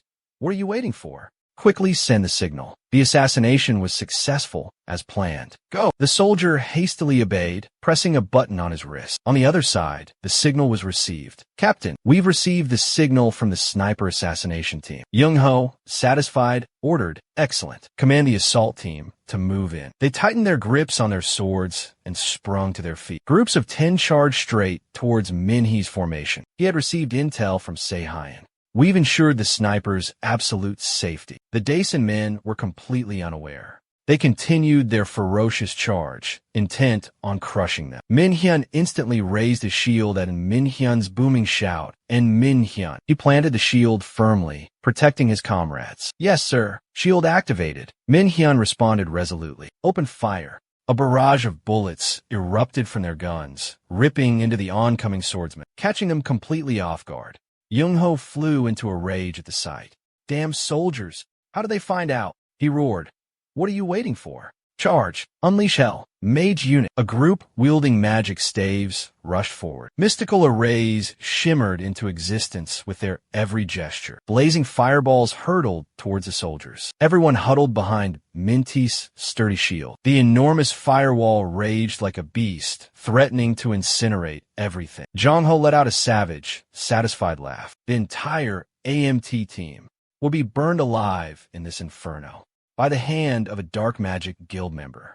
A short and brilliant report. Kill them all. Suddenly, a mage took a bullet straight to the head. Smoke curled from the sniper Seoong's rifle after the fatal shot. He yelled, "Sniper has acquired target, requesting backup." Jong-ho was stunned by the unfolding scene. Where in the hell is that damn assassination squad sniper? He waved his hand, ordering the armored squad. "You useless fools. What the hell are you doing? Stop them." But Minnie's team had already breached the teleportation matrix. Minty continued to hold the shield, blocking the intense magical flames. Jong-ho frowned as he saw a crack appear on the shield. When did they get there?" Minnie raised his gun and shouted, "Everyone in position! Open fire!" They unleashed a barrage of relentless gunfire, but the enemy had erected a sturdy shield in time to block the attack. The rain of bullets continued to pour down, seemingly endless. Young-ho swung his arm in a rage and roared, "You bastards! They were targeting us from the very beginning.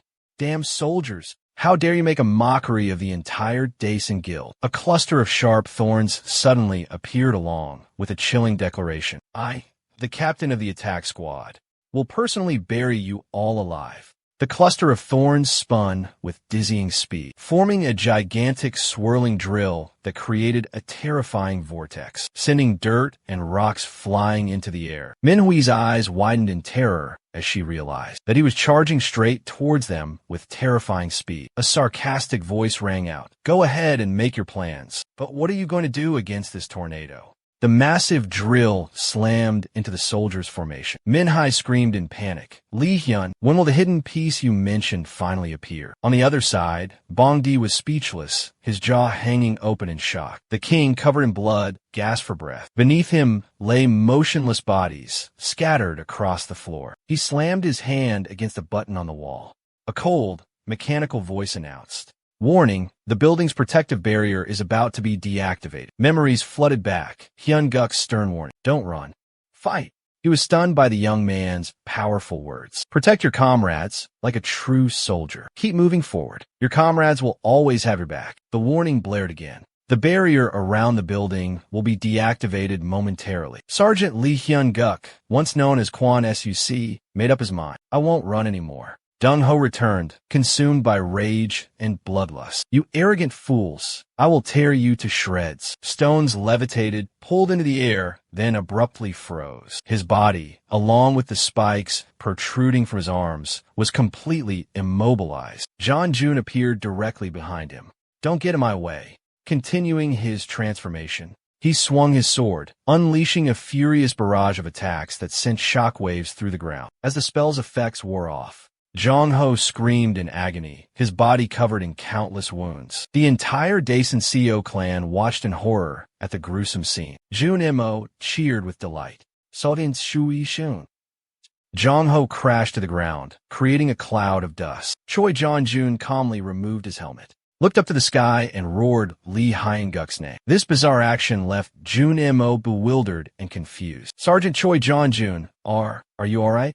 Choi Jong-jun let out a maniacal laugh. He growled, "Where's that bastard Lee Hyun-guk?" The surrounding soldiers were stunned into silence. One stammered, pointing in a direction. "He's over there." He pointed towards a high-rise building where a barrier was slowly disappearing. Hyun-guk stood beside a large hole in the wall, arms crossed. Choi Jong-jun's face lit up with excitement, a cruel glint in his eyes. "Just you wait, Lee Hyun-guk. I'm going to rip your guts out." A sudden announcement blared from the system, warning that the building's protective barrier was about to collapse. Soldiers fighting nearby quickly realized the defensive layer was dissolving into thin air. The warning blared once more, signaling imminent danger. "Warning, the building's protective barrier is about to deactivate." Sadgyeontkим. Sahayan intently watched the unfolding events. The screen displayed data about a cult worshipping the darkness. They were actively recruiting followers. Objective: recruit 500 followers into the cult of darkness. Task 2: carry out a fanatical massacre, a sacrifice to the darkness. At least 500 fanatics have been gathered for the sacrifice. Task 3: 3 crimson flowers will burn, incinerating the entire land. In progress.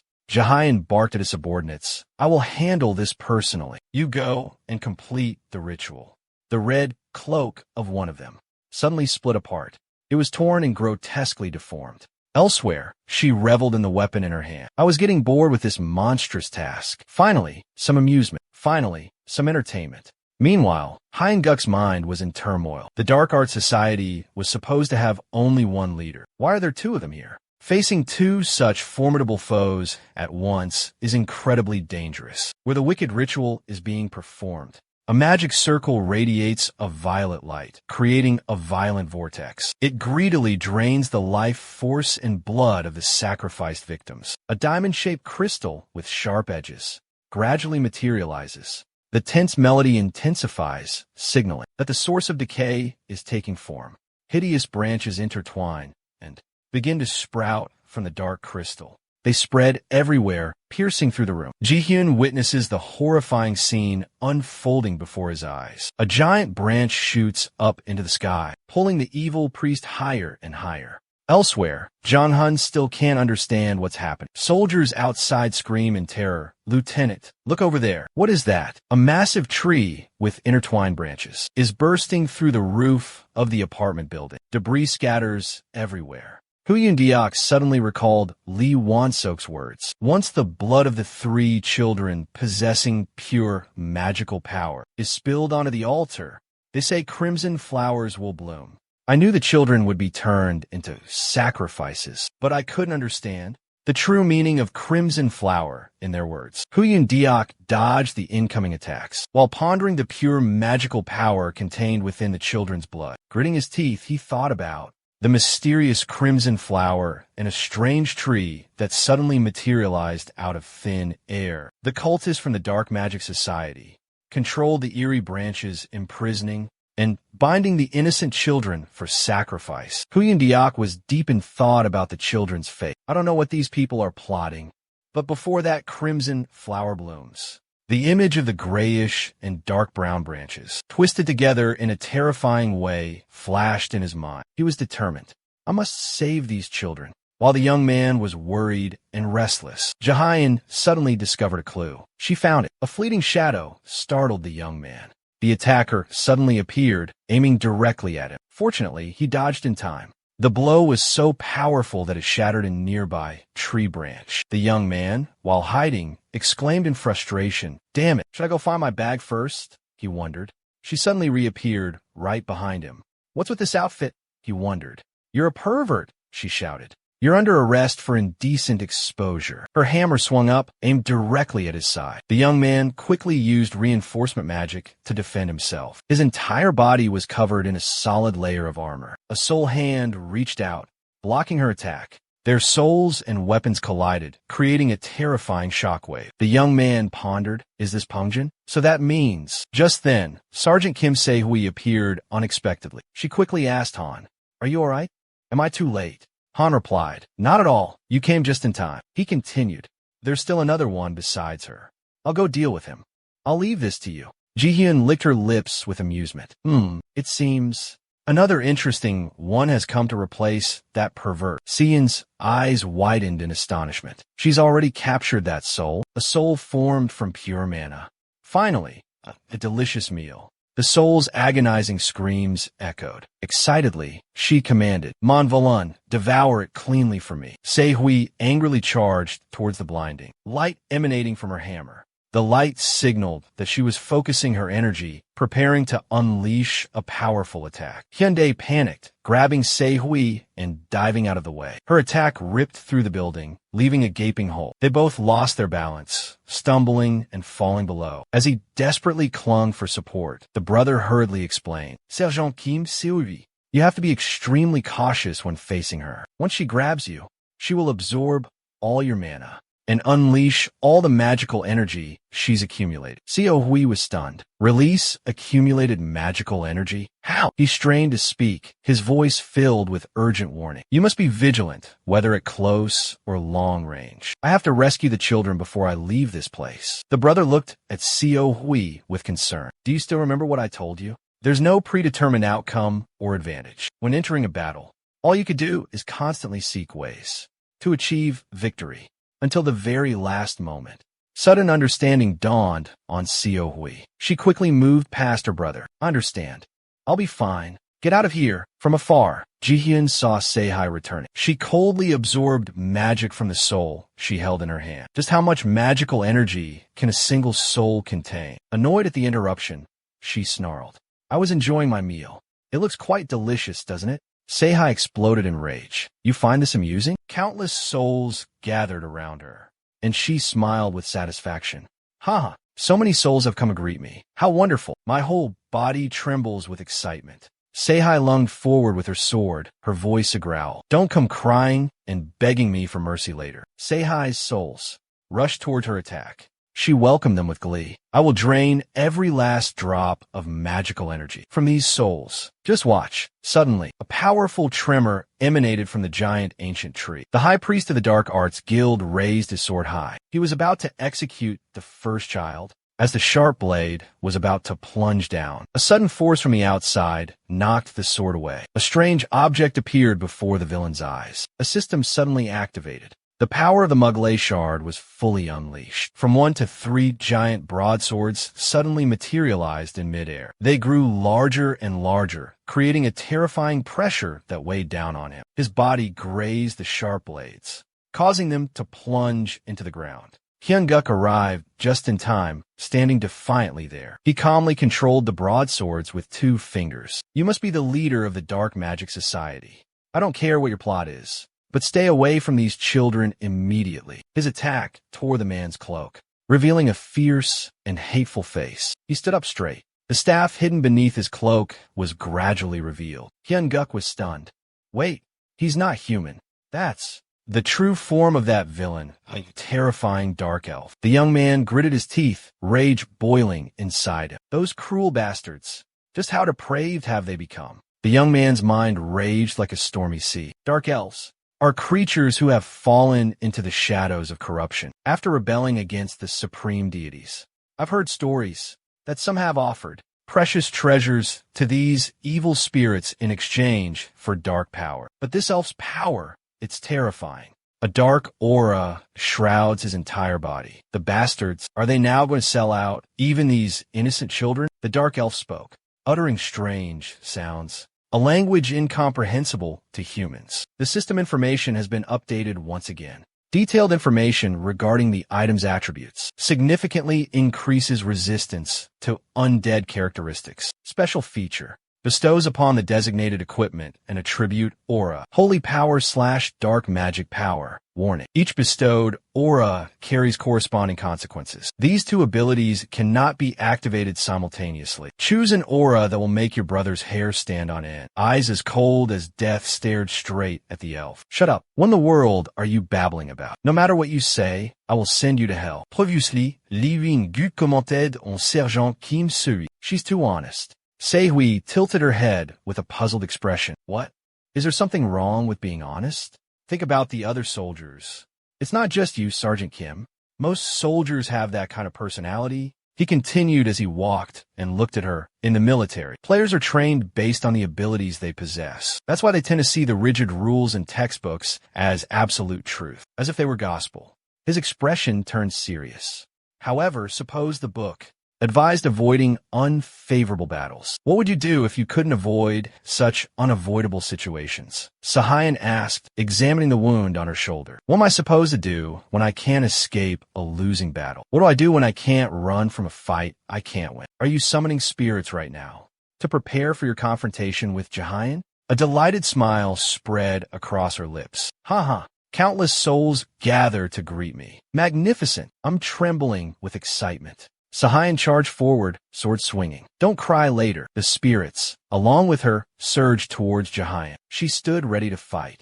A haughty smile still plastered on her face, she challenged loudly. I will drain every last drop of mana from your spirits. She swung the colossal hammer forward, sending the spirits reeling back in terror. The attack unleashed a powerful shockwave that spread beyond the barrier, violently shaking the ancient trees. She continued to charge, relentlessly striking down each spirit one after another. Her voice held a hint of disappointment mixed with contempt. How boring, she uttered.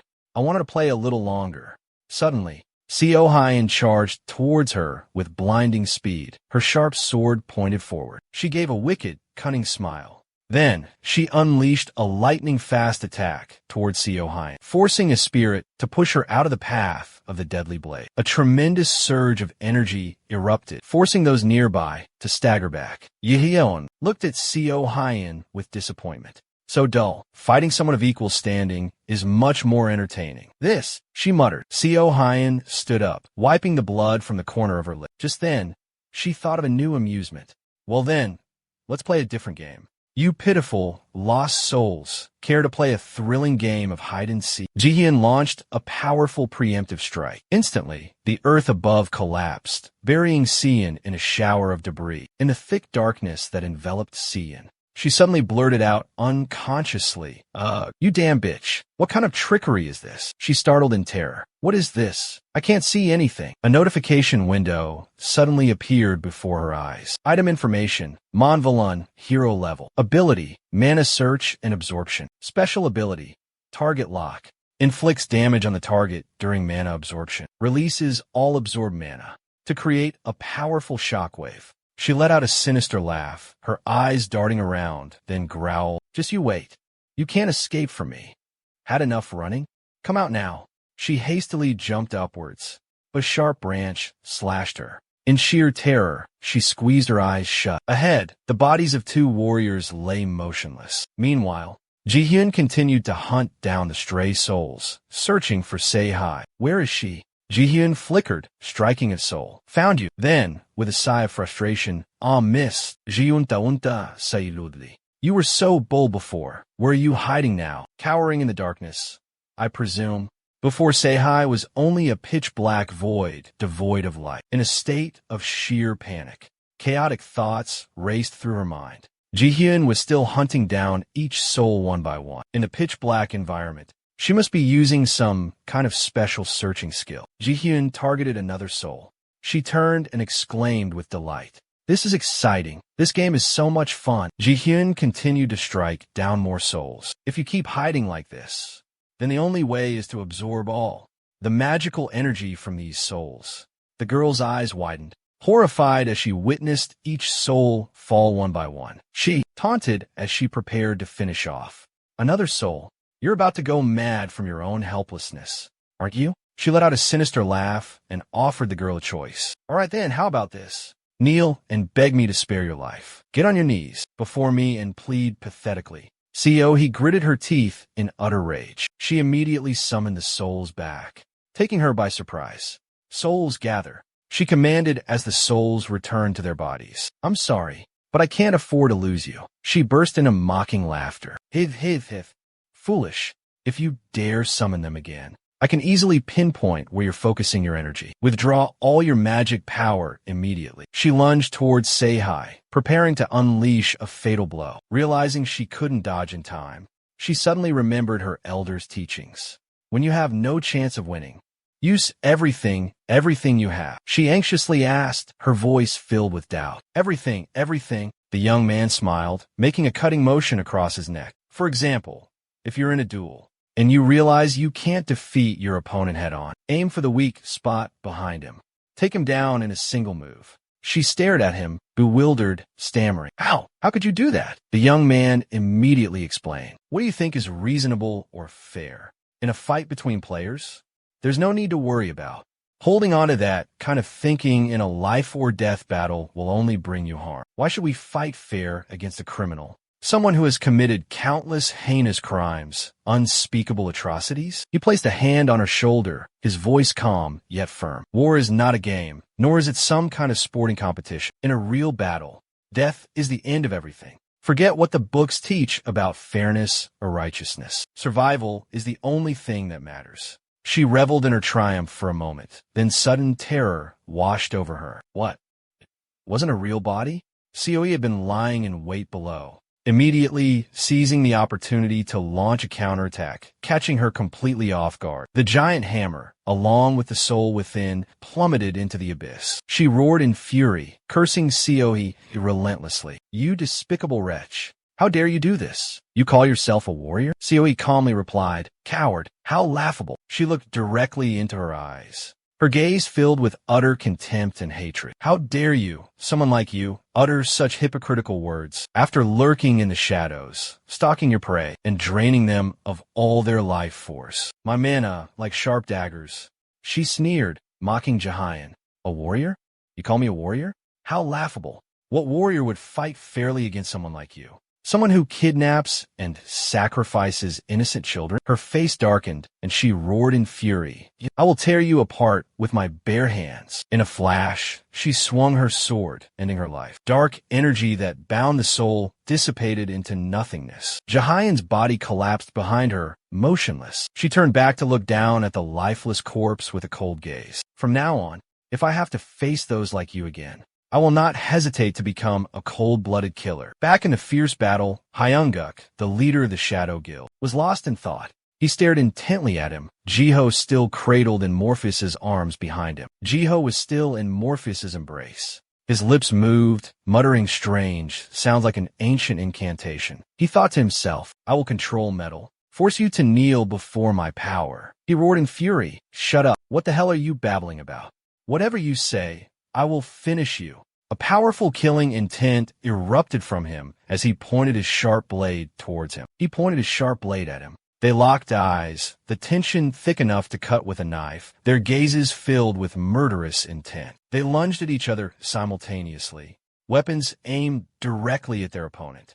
Suddenly, mystical golden light enveloped Jonghun's body. He charged forward, yelling, Lee Hyunguk. Hyunguk's face lit up with overwhelming joy. Sergeant Choi Jonghun, I've been waiting for you. But before he could finish, he had to hastily raise his armored arm to block an incoming attack, as a sudden sword strike came crashing down, without any warning whatsoever. He laughed maniacally, a truly deranged cackle. "I've finally found it." Metal clashed, sending sparks flying. The boy, startled, desperately tried to calm him down. Wait a minute. Sergeant Choi Janjun, please calm down and listen to me." He had absolutely no intention of listening. "Shut up. You're crazy." "If I weren't crazy, how could I have done this?" His eyes suddenly widened in surprise, as if he had just discovered something unusual. As the two young men grappled fiercely, a dark figure, a dark elf, suddenly rushed forward, intercepting them. He swung his sword, unleashing a powerful blast of energy that sent debris flying in all directions. The two were forced to separate to dodge the attack. A terrifying pressure radiated outwards. Countless giant roots suddenly sprouted, covering the entire city. In the blink of an eye, a large crack appeared on the cliff face. Fortunately, the upper levels of the building remained unscathed, untouched by the destruction. Witnessing the horrifying scene, Hyung-guk couldn't help but think in terror. He obliterated a colossal tree like that without even using magic. This guy is truly dangerous. Refusing to let his mind linger on his fear, Dojin tightened his grip on his weapon, charging out of the thick white smoke with ferocious momentum. "I will kill you, old man Hyung-guk." His anxiety intensified.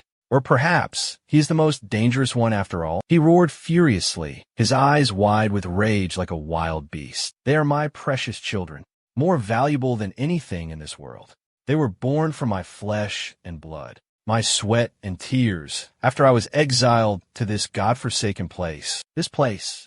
Hyung-guk had no choice but to desperately fight back. Now's not the time for sentimental rambling. Now, let's regain our composure. And allow me to shed some light on that comrade's perplexing actions. Let's rewind time to a moment earlier, when Unha was present with two other individuals. The young woman with wide, surprised eyes and hands clasped together is Kong Baekhyun, also known as Snow White. She is the beloved niece and also the brilliant student of Kong Jong-do, who is known as the future master craftsman of legendary items. Look there. The young girl is gazing upon the hunting armors laid out on the floor with utter excitement. Baekhyun exclaims enthusiastically, "Grandpa, this is the first time I've ever seen so many hunting armors. It's amazing." The elderly man beside her is none other than Kong Jong-do, a distinguished master, a legend among crafting masters. He is the one who created countless extraordinary items until he breathed his last 4 years later. Kong Jong-do replied in a gentle voice, "Indeed, beyond that gate, there always be rank or higher boss-level monsters lurking. So gathering this much loot is truly remarkable. It's astonishing." The little girl squealed excitedly, pointing in a direction. "Yuni, look, can we really modify them as we please?" Unha confirmed bluntly. "Yes, we risked our lives, saving you two from those ferocious monsters. Therefore," Byong-seon's eyes lit up like two shimmering gold coins. "I thought he was just some rich guy loaded with cash.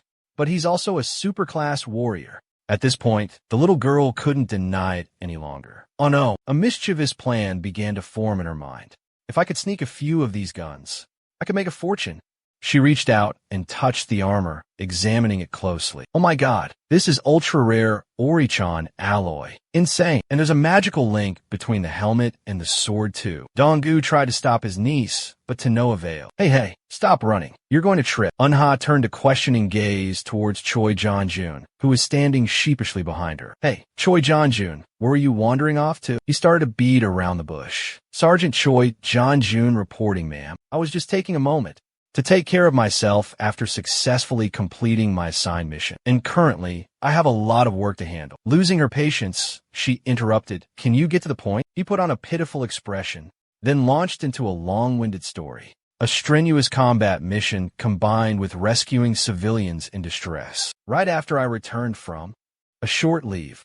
It's just too much. I know I can't rest as much as I used to because we're in the middle of a general offensive. But you have to give me some time to take care of myself, too. At least allow me to go out for a drink occasionally to relax. I hadn't even had a chance to crack open the bottle of whiskey my buddy gave me when suddenly a voice from the radio cut him off. The voice from the radio interrupted the platoon leader's complaints. "Platoon leader, do you copy?" Unha completely ignored him. fully focused on the device in her hand. Her brother's voice crackled through the receiver. Finally got a signal. Did you bring the blacksmith I requested? She answered truthfully. They're admiring the hunting armor. Dojin crossed his arms in an X. Tell him I'm dead, he said coldly. Hyunguk, satisfied, gave his next instructions. Excellent. Have them disable the magic connection on a few sets of armor first. Bring that armor and weapons from the warehouse here. Assist us. And Sergeant Choi Jeonjin as well. He let out a strange cry. His surprise at the unexpected situation was evident and confusing to everyone. Then, he crossed his arms, a disgruntled look on his face. After completing all the assigned tasks, I had to go through an incredibly fierce battle for a whole month straight. So, no is not an option. Suddenly, a flash of pearly white teeth appeared, followed by a mocking chuckle. All the soldiers seemed stunned into silence by the sheer amount of medicine. That's Sergeant Choi Jeonjin's personal crate. If he finds out about this, we're dead. His eyes flashed dangerously. But you see, while gathering supplies, we accidentally packed a crate of his precious wine that he's been aging for 2 years. If something were to happen to us on this mission, I'm afraid that wine might never return to its rightful owner. The threat was clear. What are we supposed to do? I think you should come and lend us a hand. Sergeant Choi Jeonjin. Jeonjin. A frantic shout echoed. What the hell are you talking about? Return my children to me. The booming voice forced Hyunguk to pull the device away from his ear. Are you trying to drive me crazy? Give them back. You two-faced liar. You're losing the signal. That last action seemed to ignite a furious rage within him. You dare steal my children from me. That was the final straw. It escalated the already tense situation to a critical point. He growled interrogatively. Be honest, did you have a few drinks? The other man quickly defended himself. Absolutely not, especially not on duty. They bickered, completely oblivious to the enemy standing right behind them. Don't avoid the question. I've seen you drinking before. The dark elf sighed dramatically. Then he spewed a torrent of strange, guttural sounds. A grotesque face, with a single malevolent eye slowly materialized on his arm. It, too, roared in a similarly bizarre language. From the gap in its jaws, it unleashed countless long tentacles of a horrifying crimson red. The monster roared incessantly, its terrifying shrieks echoing everywhere. Meanwhile, Jeonjun was preoccupied, biting the ear of a comrade. His body, encased in thick armor, was completely oblivious to the unfolding chaos. He slowly snapped out of his petrified state and yelled a warning. Sergeant Choi, Jeonjun, danger right in front of you. Choi Gapet, Crimson tentacles shot up towards the sky. A terrifying wave of dark energy rapidly spread, enveloping the entire area. Upon reaching a certain height, they all bent downwards, like shark claws poised to strike. A glint of light suddenly flashed across his glasses. My good man, you can fly, can't you? Deal with this thing first. Your turn's next. He hesitated slightly. I can't fully control this ability yet. Without a word, he threw him with all his might, sending him flying far from the reach of the flailing tentacles. Below, the enormous tentacles swirled violently. What is that guy planning? He was also trying to maintain a safe distance from the enemy's relentless attacks. Suddenly, the tentacle's growth rate accelerated dramatically. He hung suspended in midair, completely unable to defend or evade. Dojin could only quickly and cleverly contort his body to the side, then scrape the barrel of his gun hard against one of the grotesque tentacles. How annoying. The monster's target had now completely shifted to him, ignoring the dark figure hovering above. In the blink of an eye, the ground was severely cracked, forming large fissures. Splintered wood exploded everywhere. He skillfully utilized all of his flexibility and agility to survive. Hyunwoo carefully observed the situation, waiting for the opportune moment to summon his greatsword. Just then, a notification window suddenly appeared. The energy emanating from the mystical Muggle shard was completely sealed. Of the 5 blades, only 2 colossal greatswords remained, plunged deep into the earth. Surrounding them, scattered bodies bore silent witness to the brutality of the recent battle. The boy focused his mind, directing a greatsword to fly towards Johnson, who was struggling to defend himself against the relentless attacks of the ferocious SUC Tahor. Just a moment longer, and the sharp points of those monsters would have pierced his visor. At that critical moment, the screen suddenly lit up, displaying a notification. The latent energy within the Muggle shard has been released. Energy levels have surged from 2 to 5. Empowered by the surge, the greatsword arrived just in time to intercept the monster's ferocious attack. In the face of imminent danger, the great sword plunged deeper into the ground, defying the massive roots that sprouted and grew, ensnaring the terrifying monster on Elf's arm. Darkness still prevailed, showing no sign of receding. The cacophony of chaotic sounds intensified. Both landed safely on the ground. He breathed a sigh of relief. That was close. I almost died falling down there. He sneered venomously. Why don't you just die already? Such a nuisance. But don't worry, I'll send you to hell myself anyway. He rubbed the crease on his forehead, because having a normal conversation with Choi Junjun had become impossible. While the two were bound by dark energy, suspended in midair, Jiho lay unconscious on the ground. Dujun's voice was hoarse. Tell me, those kids, were they caused by those damn bug-eyed freaks? Taken aback by the question, Huin Guc flinched slightly. He listened intently to every word, his face etched with surprise. I was planning on handling them up close. Your answer was pretty clear from the start. Then I'll I'll provide support from a distance. Starting countdown. 3. Both the shadow elf and the monster were stunned, unsure of what was happening. Two great swords suddenly materialized before them. Two young men stood poised, ready for precise action. One stood behind, his hand gripping his weapon, in complete control of the situation. The other knelt on one knee, a sword in his hand, radiating a sharp aura. His posture exuded the dignity of a true knight. As soon as the attack command rang out, he lunged forward, aiming directly for the other young man's miniature greatsword. The ferocious monster activated its grotesque tentacles, its mouth constantly emitting strange sounds, a bizarre language that only its kind could understand. The distance between the two rapidly closed. The small blade suddenly grew in size, deflecting the enemy's deadly attack. Seeing his chance, the young man gave the order to finish off his opponent. Elf's moment. In the dark night, the monster was still in shock, but it was too late. Johnson's entire body glowed with a brilliant golden light. His eyes became sharp, filled with determination. Taking advantage of his opponent's disrupted vision, a sharp sword strike.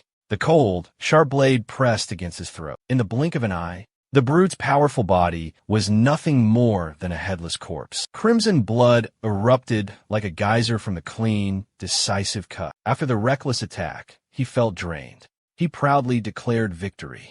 But the monstrous creature on his arm hadn't vanished. It was beyond his comprehension, like a fever dream. Confusion and bewilderment flickered across his face. The severed head slowly reconnected to its body. The horrific sight sent shivers down Hyun Guk's spine. In a flash, the head was perfectly reattached. The wound miraculously healed. It opened its gaping maw, revealing rows of jagged, terrifying teeth. Then it let out a scornful laugh. Ha! The dark elf had returned from the dead, and his dark powers had multiplied. Gian ảo của tao nữa, tất cả đều hóa thành cho tàn rồi. Kế hoạch, chiêu thức tuyệt đỉnh và mưu trí của tao không thể nào lại bị phá hỏng dễ dàng như vậy được. Huynh Gúc bình thản cất giọng, tuyệt đỉnh, mưu trí, bớt nói nhảm đi. Ông chỉ là một kẻ hèn nhát chỉ biết nấp sau kế hoạch để tìm đường sống sót mà thôi. Go Sung nghe vậy liền tức giận gào lên, ngậm mồm lại, đừng để tao rút cái lưỡi hỗn láo đó của mày ra. Huynh Gúc tay trái cầm hắc thủ chi vân sư, tay phải nắm ngọn thương Achilles sẵn sàng chiến đấu tiếp. Bảng cảnh cáo lại tiếp tục hiện lên. Hắc thủ chi vân sư, ngọn thương Achilles, cảnh cáo, hai thuộc tính của hào quang tháp không tương thích với nhau. Nếu cưỡng ép sử dụng đồng thời hai hào quang tháp bảo, tính mạng của chủ thể sẽ không được đảm bảo. Cậu thấy dòng cảnh báo thì cười nhạt, cái cửa sổ trạng thái chết tiệt này có vẻ đã tinh tế hơn chút rồi nhỉ. Nếu ta quan tâm đến tính mạng của mình thì ngươi có nghĩ ta sẽ lùi bước không? Ác nhân phản đạo bắt đầu hoảng sợ, lại nữa, cái lưỡi chết tiệt đó của mày, giờ thì sao đây? Mày có ý định hy sinh mạng sống để giết tao thật sao? Mày chưa bao giờ nghĩ lại về hành động của mình à? Nụ cười của Huynh Gúc dần mất nhân tính. Nhĩ, ý định, tôi đã làm hàng nghìn lần ở kiếp trước rồi, bất chấp tất cả chỉ được để sống sót. Tôi sẽ làm tất cả và tất cả mọi người đều sẽ phải chết hết. Một kế hoạch tầm thường của kẻ hèn nhát như ông thì có thể gây nhầm nhò gì với tôi chứ? Sợ chết chính là một điểm yếu chí mạng. Cậu điên cuồng phóng về phía ông ta, khai hỏa, hủy diệt. Huynh Gúc dường như đã có thêm hứng thú, cậu cười nham hiểm làm cho Go Sung không trở tay kịp, cùng chết nào. Huynh Gúc dùng hai thanh kiếm cùng với sức mạnh của mình đã đánh bay ông ta. Chuyện có lẽ đã kết thúc ở đây, cậu đã trở lại hình dáng con người. Huynh Gúc đứng nhìn Go Sung đã bất tỉnh và cất tiếng, đúng vậy. Vẻ mặt cậu rất căm phẫn ông ta, kẻ nhát gan ngày trước đã biến thành một kẻ điên rồi đấy, chính ông là người đã biến tôi thành ra thế này. Cùng lúc đó, Arin đang cố gắng di chuyển thật nhanh trên đường phố. Mắt ả đã bị trọng thương, Arin vừa đi vừa thầm nhủ, biết ngay mà, mình đã đúng, dính đến bọn quân lính này đúng là một kế hoạch tệ hại. Ả đã nhìn thấy khi mà Huynh Gúc tung đòn kết liễu Go Sung, khiến cho ả sững sờ tại thời điểm đó. Arin đột nhiên nhớ lại và nổi nóng, khi hắn triển khai cuộc tấn công tự sát, hắn đã quay lại nhìn mình và nở một nụ cười, liệu họ có phải là một đội đặc nhiệm chứa toàn mấy kẻ mất trí không vậy? Một lúc sau Arin đã đáp xuống đất, ả đi vào nơi tối tăm nhằm không để ai thấy mình. Arin kiệt sức thở hổn hển. Ả nghiến răng hối hận, chỉ bởi vì đống máu bẩn mình đã uống mà cơ thể này mất sức nhanh quá, máu, mình cần máu tươi. Bỗng ả ngước nhìn sang bên đường có một người đang đi bộ. Arin mừng rỡ trong lòng, người sống, có phải mấy kẻ đáng thương đã bị bỏ lại không? Theo ý nghĩ đó, Arin phóng lên cao, ả định dùng bộ móng vuốt của mình nhào xuống và tấn công. Nhưng không ngờ Arin đã bắt hụt, thứ ả nhận được là một lưỡi kiếm lạnh lẽo tì vào cổ. Arin bất ngờ, cái gì? Rõ ràng là họ không có khả năng tự vệ mà, mình còn chưa kịp thấy gì hết. Cô gái đó nhẹ nhàng thốt lên những lời mỉa mai, tấn công từ phía đằng sau, cô không có chút danh dự nào của một chiến binh thực thụ sao, cô có mạnh không? Arin ngẩng đầu lên, trước mặt ả là một người con gái xinh đẹp nhưng lời nói lại lạnh lẽo như ở địa ngục, nếu mạnh thì cô chỉ còn đường mất mạng ở đây thôi. Huynh Gúc đưa tay lên hứng lấy một viên ngọc lớn màu tím hiện ra, đây là phần thưởng điểm kinh nghiệm dành cho đội đột kích. Đột nhiên, vật lớn chia ra thành vô số vật nhỏ dưới sức mạnh của cậu. Bảng thông báo hiện lên, chúc mừng, bạn đã phá hủy thành công lõi sóng, sự suy thoái tại khu vực nguồn đã được trung hòa. Tất cả những người chơi tham gia tiêu diệt nguồn gốc suy thoái sẽ được thưởng điểm kinh nghiệm, những khu vực đã trải qua sự suy thoái sẽ được chuyển hóa thành dị giới ma thạch. Minhy vội vàng lấy tay che chắn phía trước, liệu thực sự đã kết thúc chưa? Huynh Gúc nở một nụ cười tươi nhìn về phía đội của mình, kết thúc rồi, giờ là lúc nhận phần thưởng. Điểm kinh nghiệm của mỗi người dần dần tăng lên khi các vật nhỏ màu tím bay đến. Anh mắt chữ A mồm chữ O, hả? Cái số điểm kinh nghiệm khủng khiếp này là sao vậy? Lần lượt từng thành viên trong đội hò reo, tôi đã lên cấp 30 nhanh như chớp, tôi đã cấp 33 rồi. Một người trong số họ thốt lên đầy mong đợi, liệu chúng ta có thể đạt được đến cấp C? À không, cấp B không. Bỗng dưng, một đôi cánh vàng rực phát ra những tia sáng chói lọi, bất ngờ xuất hiện sau lưng họ. Đôi cánh bắt đầu vỗ mạnh, những chiếc lông lần lượt rơi xuống, mang theo sức mạnh tiềm ẩn. Các thành viên của đội đột kích vô cùng phấn khởi. Hả? Cơ thể tôi đột nhiên tràn đầy sức mạnh, đây là cái gì vậy? Bảng thông báo hiện lên, chúc mừng, vì các điều kiện đặc biệt đã được đáp ứng, tất cả những người tham gia nhiệm vụ sẽ được hưởng lợi từ phước lành. Phước lành thiêng liêng, sức mạnh thánh quang sẽ được tăng gấp 5 lần so với mức bình thường, khả năng hồi phục sẽ được tăng gấp 2 lần so với mức bình thường. Huynh Gúc nhìn thẳng vào các đồng đội, nghiêm nghị lên tiếng, nghe đây, với cấp độ hiện tại của mọi người đã đạt đến trình độ của một chỉ huy phi đội phòng chống quái vật. Từ giờ trở đi, mỗi khi chúng ta tiêu diệt nguồn gốc suy thoái trong các làn sóng Seoul, tất cả mọi người sẽ trở nên mạnh mẽ hơn, nhanh chóng hơn bất kỳ ai khác. Các thành viên trong đội nhìn nhau, ánh mắt ngạc nhiên không thể giấu nổi. Tôi hứa với mọi người ngày mà những làn sóng kết thúc, tôi sẽ khiến từng người trong các người mạnh đến mức để có thể trở thành át chủ bài của một phi đội, không, một đại đội. Dưới sự hò hét và reo vang của đội, Huynh Gúc nhấn mạnh, vậy nên hãy chắc chắn rằng các người sẽ sống sót.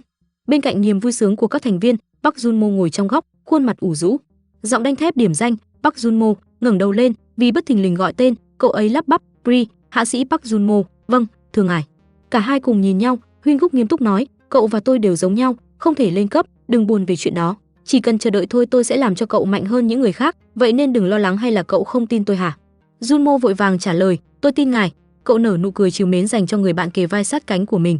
Mặt đất đột ngột rung chuyển, vô số hòn đá lớn nhỏ rơi tán loạn cùng với một thứ khổng lồ từ trên cao đang rơi xuống. Mọi người không khỏi bàng hoàng, hạ sĩ Lee Huynh Gúc, ngài có ổn không? Một vật thể lớn đột nhiên xuất hiện khiến mọi người hoang mang, cột thép ư? Họ liên tục bàn tán, không, trông nó giống một thanh kiếm hơn, cậu có thể gọi đó là một thanh kiếm sao? Tay Huynh Gúc chạm nhẹ vào nó, đó chính là một thanh kiếm, tuy nhiên, đó không phải là một thanh kiếm bình thường mà cậu có thể chỉ vung lên được. Bảng thông báo xuất hiện, thông tin vật phẩm, tên là mảnh Mowgli phẩy 1/13, cấp anh hùng hiệu ứng phẩy 1 là niêm phong, giải phóng khối lượng phẩy 1 đến 5, người sử dụng có thể niêm phong và giải phóng khối lượng của Mowgli. Đồng thời thanh kiếm sẽ mang lại thể chất vùng vàng cho người sử dụng, hay là sóng xung kích, có thể giải phóng một sóng xung kích mạnh mẽ, sức hủy diệt tỷ lệ thuận với mức độ giải phóng khối lượng. Ký ức từ từ hiện lên rõ rệt trong tâm trí cậu như những thước phim quay chậm, đó là biểu tượng đặc trưng cho mình biệt danh hoàng đế thép vĩ đại trong kiếp trước của mình. Kế đến là hình ảnh thanh kiếm cắm xuống đất, mình đã liều mạng thu thập 13 mảnh kiếm này và mang chúng đến cho thợ rèn Kang Seo Hee. Người đã rèn chung thành một thánh kiếm huyền thoại duy nhất, mạnh mẽ hơn bất kỳ thanh kiếm nào khác, đã lâu lắm rồi. Bảng thông báo lại nhảy lên, khối lượng của mảnh Mowgli đã bị niêm phong. 5 về lại 1, xung quanh cây kiếm một màu xanh bao phủ, tỏa ra vô số tia sáng dưới tác động của Huynh Gúc. Cậu nở nụ cười đắc ý, cây kiếm từ từ được thu nhỏ lại, vừa vặn nằm gọn trong lòng bàn tay cậu. Giọng nói đầy quyền lực vang lên, được rồi, chúng ta nhanh chóng xong việc ở đây rồi đi đến chỗ tiếp theo nào, chúng ta không có thời gian đâu, vì vậy chỉ cần lấy những gì có thể thôi. Trên mặt đất, những vật màu xanh tràn lan khắp nơi, ai nấy đều hoảng hốt, xung quanh đâu cũng có quặng ma thuật đắt đỏ. Họ vừa luống cuống sờ vào chúng vừa gào lên vui mừng, Nơi này có thể coi như một quặng mỏ vậy, chỗ này có giá bao nhiêu? Với số lượng này, chúng ta có thể mua cả một bang hội bình thường. Này, mang 2 cái túi không gian qua đây, nhanh lên. Huynh Gúc với cơ thể nhuốm đầy máu từng bước chậm rãi tiến về phía Sehi. Trung sĩ Kim, cô ổn không? Cô phớt lờ ánh nhìn của cậu, tay đưa lên ôm vết thương trên vai. Tôi ổn, những vết thương như thế này sẽ nhanh chóng lành lại thôi. Cái cậu nói về sự tương thích của tôi với con ma cà rồng lúc đó, cậu chỉ nói tôi đang ở thế bất lợi và nên rút lui, phải không? Huynh Gúc nhướng mày khó hiểu. Không, là ngược lại, có một phương pháp khá rõ ràng để cô chiến thắng. Sehi thắc mắc, gì cơ? Cậu nhìn vào bên vai đầy vết cào của cô, sau đó cười một cách đầy xót xa, có vẻ như cô hơi bất ngờ khi phải chiến đấu với một người chơi sau khi chỉ đấu với quái vật. Một trận chiến giữa các người chơi không chỉ quyết định bởi cấp bậc và sự tương thích, cô có khả năng chiến đấu tốt. Nếu chiến đấu lần nữa tôi chắc cô sẽ hiểu ngay những gì tôi nói, vậy nhanh chóng lên và bắt đầu đi thôi nào. Sehi cúi đầu, nhưng tôi đã để cô ta đi, nếu cô ta trốn ngay lập tức thì sẽ không thể tìm thấy cô ta trong thảm họa này. Huynh Gúc bất chợt nhớ ra lúc Arin đứng một bên nhìn cậu giao chiến với quái vật, đừng lo về chuyện đó. Cô ta mở to mắt quan sát, một vật thể chợt bắn đến với tốc độ nhanh đáng kể. Nó bám lên gấu áo của trước khi cô ta có thể bỏ chạy, tôi đã gắn một con chip lên người cô ta rồi.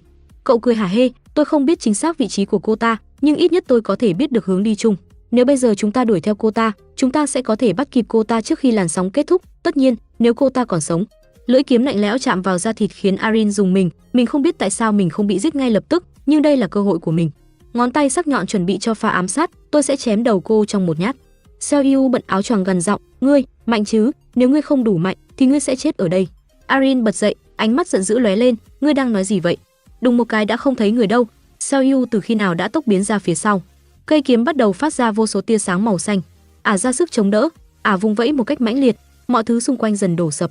Arin choáng váng, chuyện gì đang xảy ra vậy? Hắn vừa chém đổ những tòa nhà đó sao? Không thể nào, mình thậm chí còn chưa kịp nhìn thấy. Seo Yu vừa tra kiếm vào vỏ vừa âm trầm cất tiếng, ta chỉ đơn giản đặt kiếm khí trên tất cả những lối đi mà ngươi có thể đi, nhưng trình độ của ngươi ngay cả chiêu kiếm cũng không thể đọc được sao? Hàng loạt viên đá khổng lồ ầm ầm giáng xuống mặt đất, xé tan không gian tĩnh lặng của màn đêm. Một bàn chân chậm rãi bước tới. Seo Yu cất giọng nói vừa đủ nghe nhưng đầy uy lực, ngươi nên cảm ơn sự yếu đuối của chính mình đi. Ánh mắt của Arin bỗng chốc tràn đầy căm phẫn.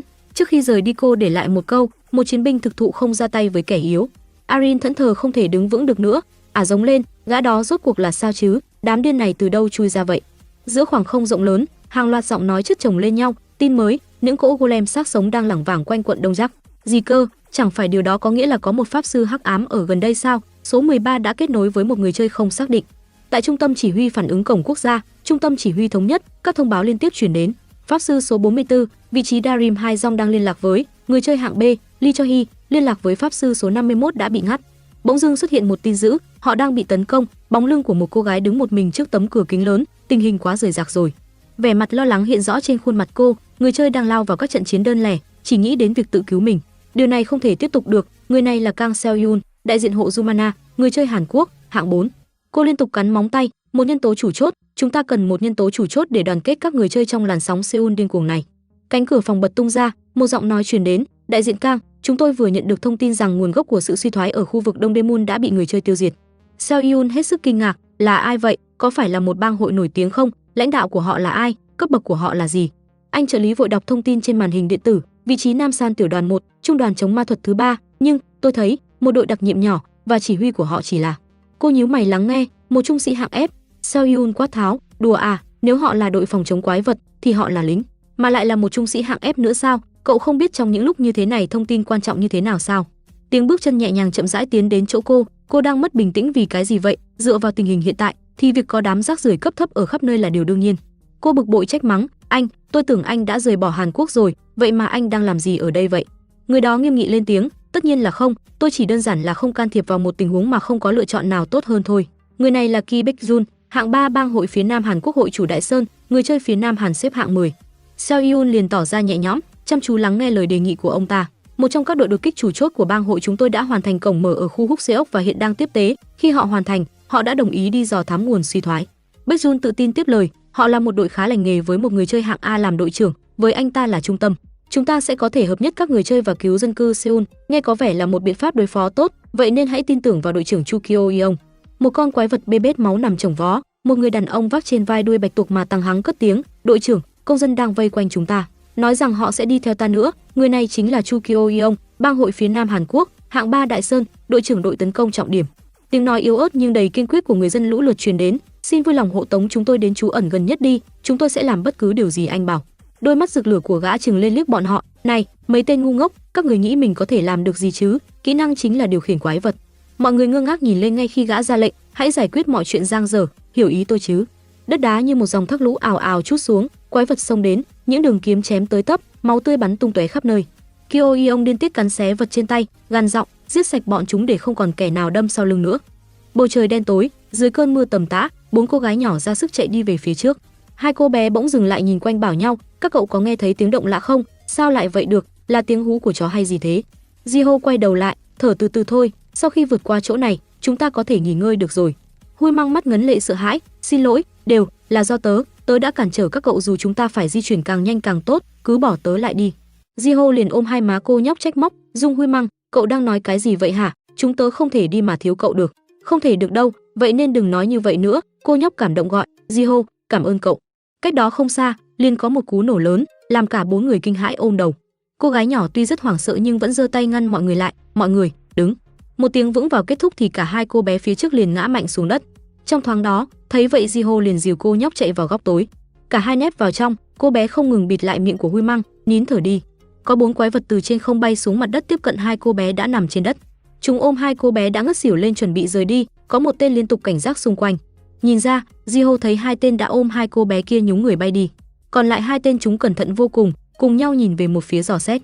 Một tên quái vật dần tiến lại gần con hẻm tối kiểm tra. Jiho căng thẳng dặn dò cô nhóc, Hui Măng, nghe đây, bất kể chuyện gì xảy ra, cậu vẫn phải ở yên đây. Cậu phải sống sót và đi gọi đội cứu trợ đến đây nhé. Cô nhóc liền sợ sệt, chờ đã, cậu đừng dọa tớ như thế, đừng mà. Từ trong hẻm, cô bé nhanh nhẹn chạy ra phía ngoài dẫn dụ chúng, đuổi theo ta này, bọn zombie ngu ngốc kia. Cô bé chạy liên tục trên đường, ra sức thoát khỏi chúng.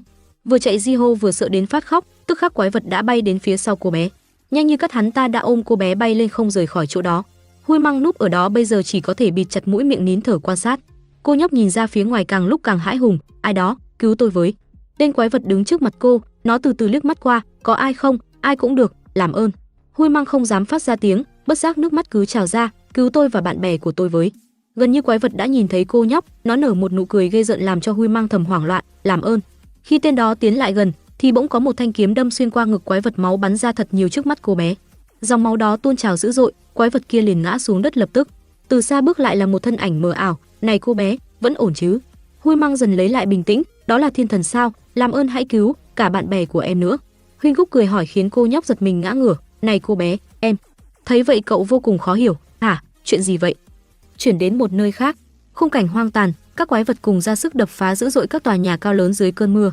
Một người đội trưởng ra lệnh, tất cả nghe đây, chúng ta phải nhanh chóng thoát khỏi đây, hướng đông, chạy về hướng đông đi, còn làm gì thế hả? Em không thể đem người bị hay xuyễn ra đây được đâu.